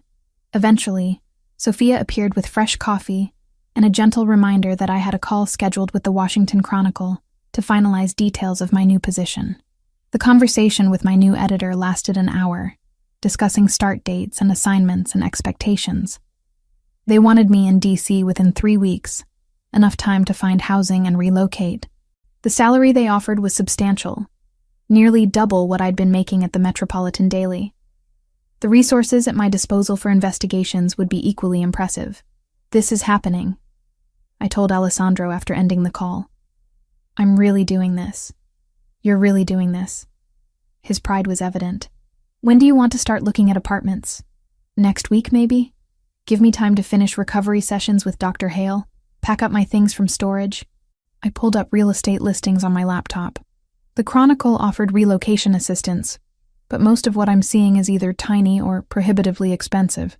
"Let me help with that." He moved behind me, looking over my shoulder at listings. "Not pay for it," he added quickly before I could protest. "But I have contacts in DC real estate, people who can find properties that don't make it to public listings. Better deals, better locations, better security, as long as we're clear that I'm paying my own rent." "Absolutely. Though I reserve the right to occasionally stay over when business brings me to Washington. I think that can be arranged." I leaned back against him, feeling pieces of a life clicking into place. This is really going to work, isn't it? Us, this relationship, building something real despite all the complications. It's going to work, because we're both choosing to make it work. He pressed a kiss to the top of my head. "Geography is just logistics. We'll figure it out." The next 2 weeks passed in a blur of preparations and final therapy sessions. Dr. Hale declared me stable enough to transition to remote sessions, though she recommended continuing weekly video calls for at least 3 months.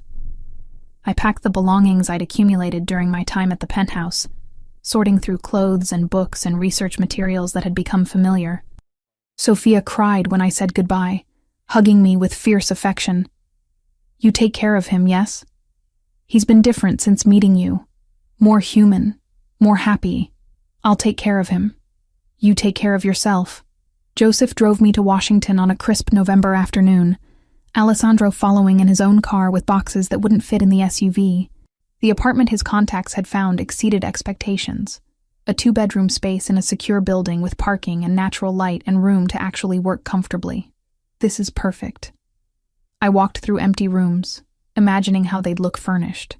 "How did you find this?" "Connections." Joseph smiled slightly. "Mr. Ricci wanted you to have options. There are 3 other properties if you prefer different neighborhoods, but this one felt right. Close enough to the Chronicle's offices for easy commute, far enough from tourist areas to maintain privacy. Security that was thorough without being oppressive. A neighborhood with coffee shops and restaurants and bookstores. The infrastructure of normal life I'd been craving. Alessandro arrived with my boxes and his own contribution. A desk and chair he'd ordered specifically for my home office setup. We spent the evening unpacking and arranging furniture, creating a space that felt like mine, while acknowledging his presence in my life. "When will you be back?" I asked as we collapsed onto the couch we'd spent an hour positioning. "Friday. I have meetings in DC Thursday that will run late, so I'll just stay through the weekend." His arm draped across my shoulders, pulling me close, then probably every other week for the next few months. "The expansion here is aggressive enough to justify regular presence. You're really restructuring your entire empire for this. I'm restructuring my life for you. The empire just has to adapt." He kissed me softly. "Worth it, by the way. In case you were wondering." I fell asleep that night in my new apartment, in my new city, starting my new career, with Alessandro beside me, and the future feeling more solid than it had in months. The trauma of kidnapping still lingered, would probably always linger in some form. Ryan still existed somewhere, facing consequences, but not erased from existence. The complications of loving someone from Alessandro's world remained present, would always remain present. But I was choosing this, choosing him, choosing a life that balanced danger with passion, independence with partnership, idealism with pragmatic reality. Sometimes that choice felt like surrender to circumstances beyond my control. Most of the time, it felt like the first genuinely free decision I'd made in years. 4 months in Washington transformed me in ways I hadn't anticipated. The work consumed me in the best possible sense. Investigations that spanned multiple states. Stories that actually changed policy rather than just documenting problems. My editor valued my instincts enough to give me autonomy most reporters spent decades earning, trusting me to pursue leads that other journalists dismissed as too complicated or dangerous. The series I'd written about government corruption in federal contracting won a regional journalism award in February. By March, I was being nominated for national recognition that would have seemed impossible a year ago. My name appeared on mastheads and conference speaker lists, establishing credibility I'd fought my entire career to achieve. Alessandro kept his promise about regular visits. Every other weekend, one of us would travel to the other's city, falling into rhythms that felt increasingly natural despite the geographic distance. He'd appear at my DC apartment Friday evenings, bringing takeout from restaurants I'd mentioned wanting to try, settling into my space like he belonged there. Alternatively, I'd take the train to New York, where Sophia would greet me with genuine delight and dinners that probably violated several health guidelines regarding butter and cream ratios. "You look happy," she'd observed during one visit, watching Alessandro and me work side by side in his home office, our laptops occupying opposite ends of his desk. "Both of you. It's good to see." The transition in Alessandro's business operations progressed faster than he'd initially projected. Joseph had proven more than capable of managing the complex networks Alessandro had spent years building, handling situations with efficiency that freed Alessandro to focus on legitimate enterprises. By late March, Alessandro's involvement in anything remotely illegal had reduced to occasional consultation, advice given to Joseph, who then made independent decisions about implementation.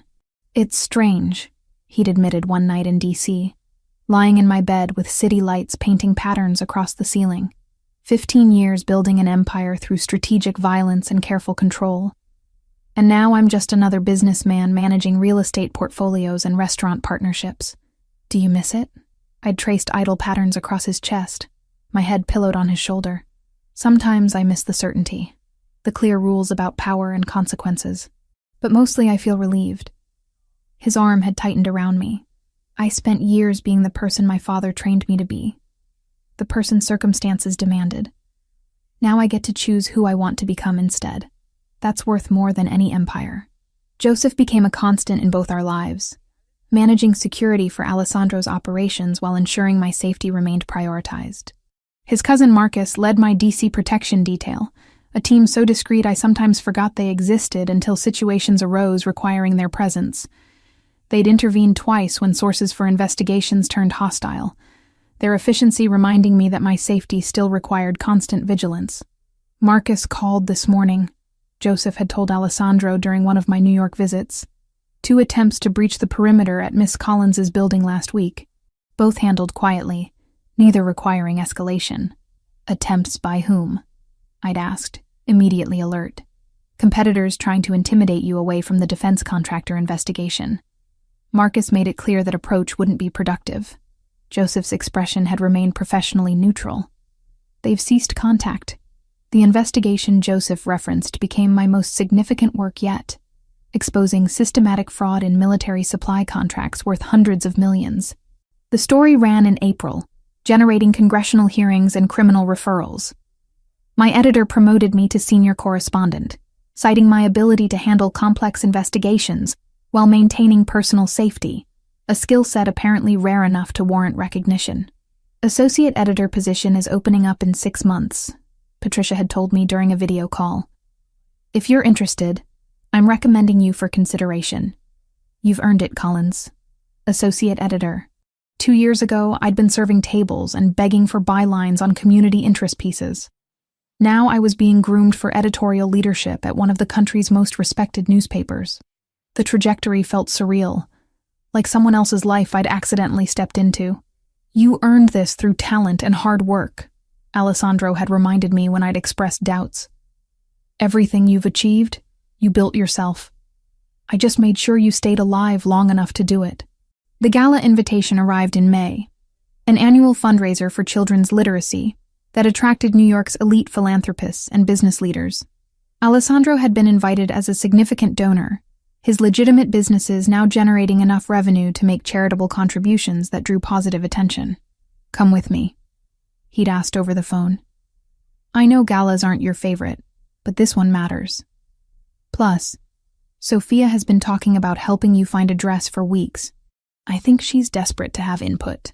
Sophia's enthusiasm proved infectious.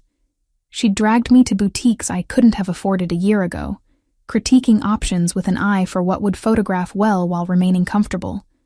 We'd settled on a dress in deep sapphire blue, the fabric clinging in ways that made me feel elegant rather than exposed, the color making my eyes look almost luminous. "Perfect," Sophia had declared, her approval clearly final. "Mr. Ricci won't be able to take his eyes off you." The gala took place on a Saturday evening in late May, spring finally warming into something approaching summer. The venue was a hotel ballroom I'd written about once for an architecture feature, all soaring ceilings and crystal chandeliers, and the kind of understated luxury that cost more than it appeared. Alessandro met me in the lobby, his expression when he saw me worth every moment of Sophia's determined shopping expedition. "You're stunning." He'd pulled me close, his kiss careful not to disturb the makeup I'd actually bothered applying. Absolutely stunning. The evening passed in a blur of introductions and small talk, Alessandro navigating social circles with the same strategic precision he'd once applied to criminal enterprises. People sought him out, business leaders and politicians and philanthropists, all eager to discuss potential partnerships or investment opportunities.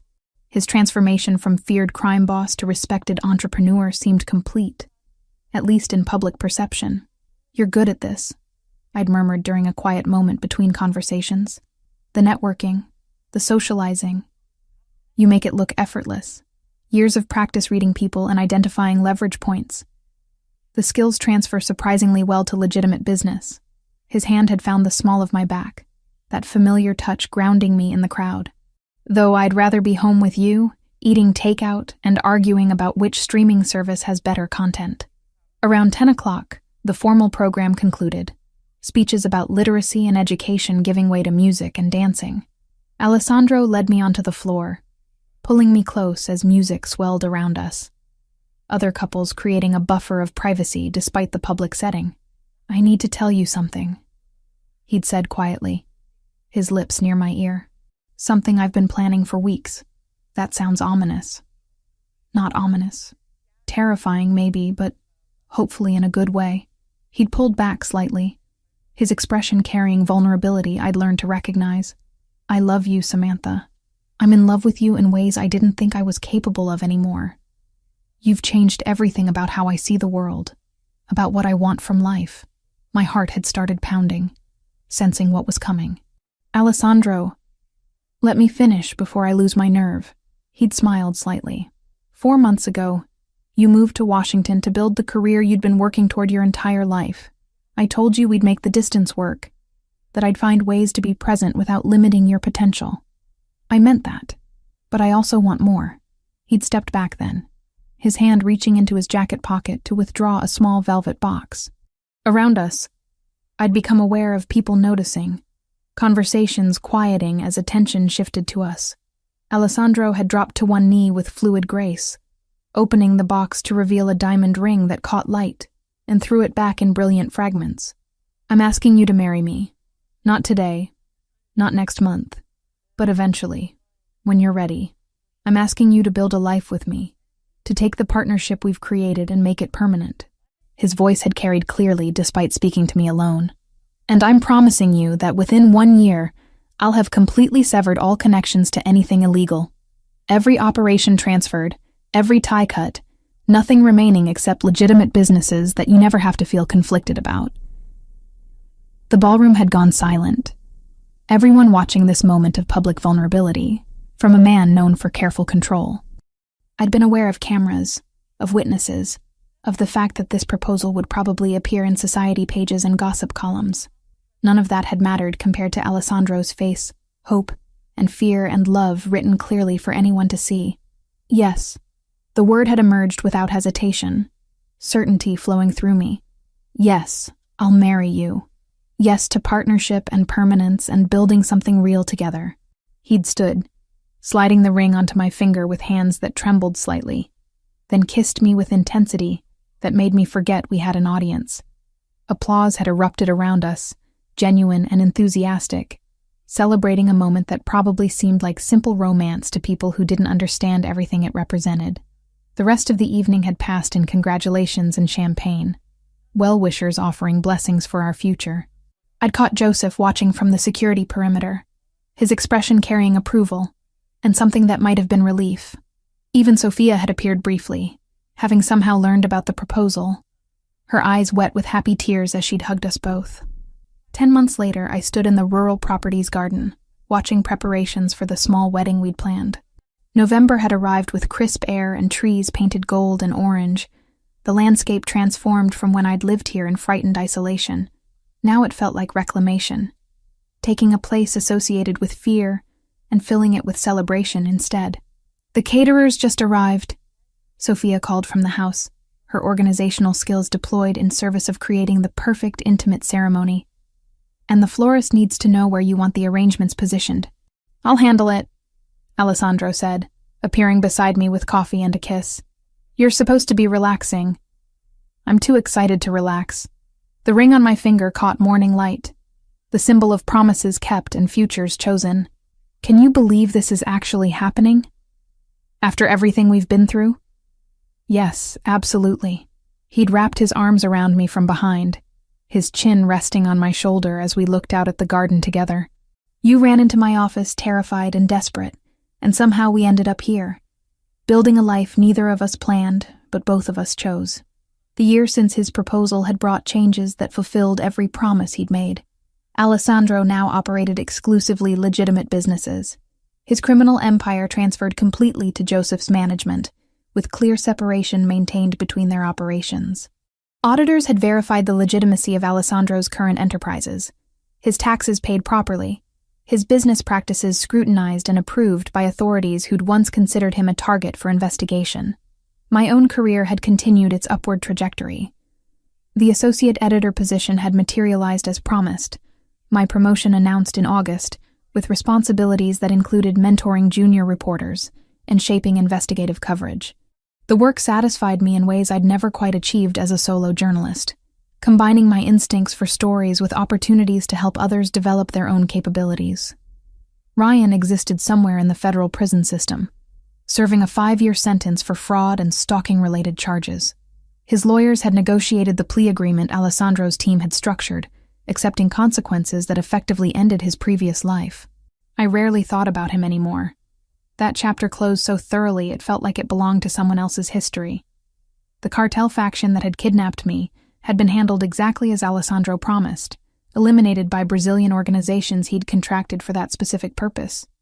Victor Castillo himself had fled North America entirely after the FBI raids, his operations dismantled beyond any possibility of reconstruction. The territories he'd fought for had been absorbed by other organizations, or legitimized through law enforcement intervention. The power vacuum filled without Alessandro's direct involvement. 20 guests, I said, reviewing the final count. That's all we need. People who matter, people who know the real story.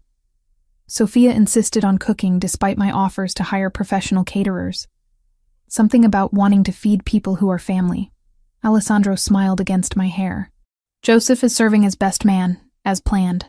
Your editor is flying in from DC. Everyone who helped us survive is here to celebrate what we built from that survival. The ceremony took place in late afternoon. Golden light painting the garden as we exchanged vows I'd written myself, promising partnership and honesty and love that acknowledged complicated pasts while choosing better futures. Alessandro had cried during his vows, tears streaming unchecked as he'd promised to honor my independence while offering unwavering support, to protect without controlling, to love without consuming. Joseph had stood beside Alessandro with obvious pride. This man who'd been loyal through criminal enterprises now witnessing his boss become something healthier. Sophia had wept openly, her joy at seeing Alessandro genuinely happy evident to everyone present. Even Patricia had seemed moved, perhaps recognizing how far I'd traveled from the frightened reporter who'd once begged for meaningful assignments. At the reception afterward, small and intimate in the house's main rooms, I'd found myself standing with Alessandro, watching our chosen family celebrate around us. The trauma of everything we'd endured hadn't vanished, would probably never fully vanish, but it had transformed into something manageable. Scars rather than open wounds, history informing rather than controlling our present. I accepted protection from the most dangerous man I'd ever met. I'd said quietly, my hand finding Alessandro's, and discovered he was actually the person who'd free me completely, who'd help me become stronger and braver and more myself than I'd ever been before. You freed yourself, Alessandro had corrected gently.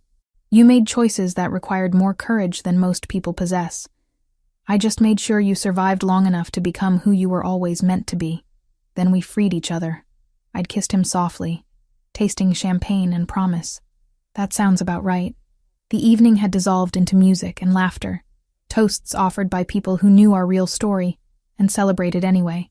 Sophia's food proved as spectacular as promised, courses appearing with perfect timing, despite her claims of casual preparation. Joseph had given a speech about loyalty and transformation that probably revealed more than he'd intended about his own journey alongside Alessandro's. Later, lying in bed in the master suite with my husband beside me, I'd reflected on everything that had brought us to this moment. Running into that office 9 months ago, terrified and desperate, had been either the worst decision or the best decision of my life, depending on perspective. From one angle, it had pulled me into a world of violence and danger I'd never have encountered otherwise. From another, it had introduced me to partnership and love that transcended anything I'd imagined possible. What are you thinking? Alessandro had asked, his voice drowsy with exhaustion and contentment. That I'm grateful for everything, even the scary parts, because all of it led here. Here being married to a former crime boss with an inconvenient past and a tendency toward overprotective behavior. Here being married to the man I love, who kept every promise he ever made, who transformed his entire life because he believed our future was worth more than his past. I'd curled closer, fitting against him with familiar ease. That's not inconvenient. That's extraordinary. He'd kissed my forehead, his arms tightening around me. We're going to have a good life, Samantha. Built on honesty and choice and love that survives complications.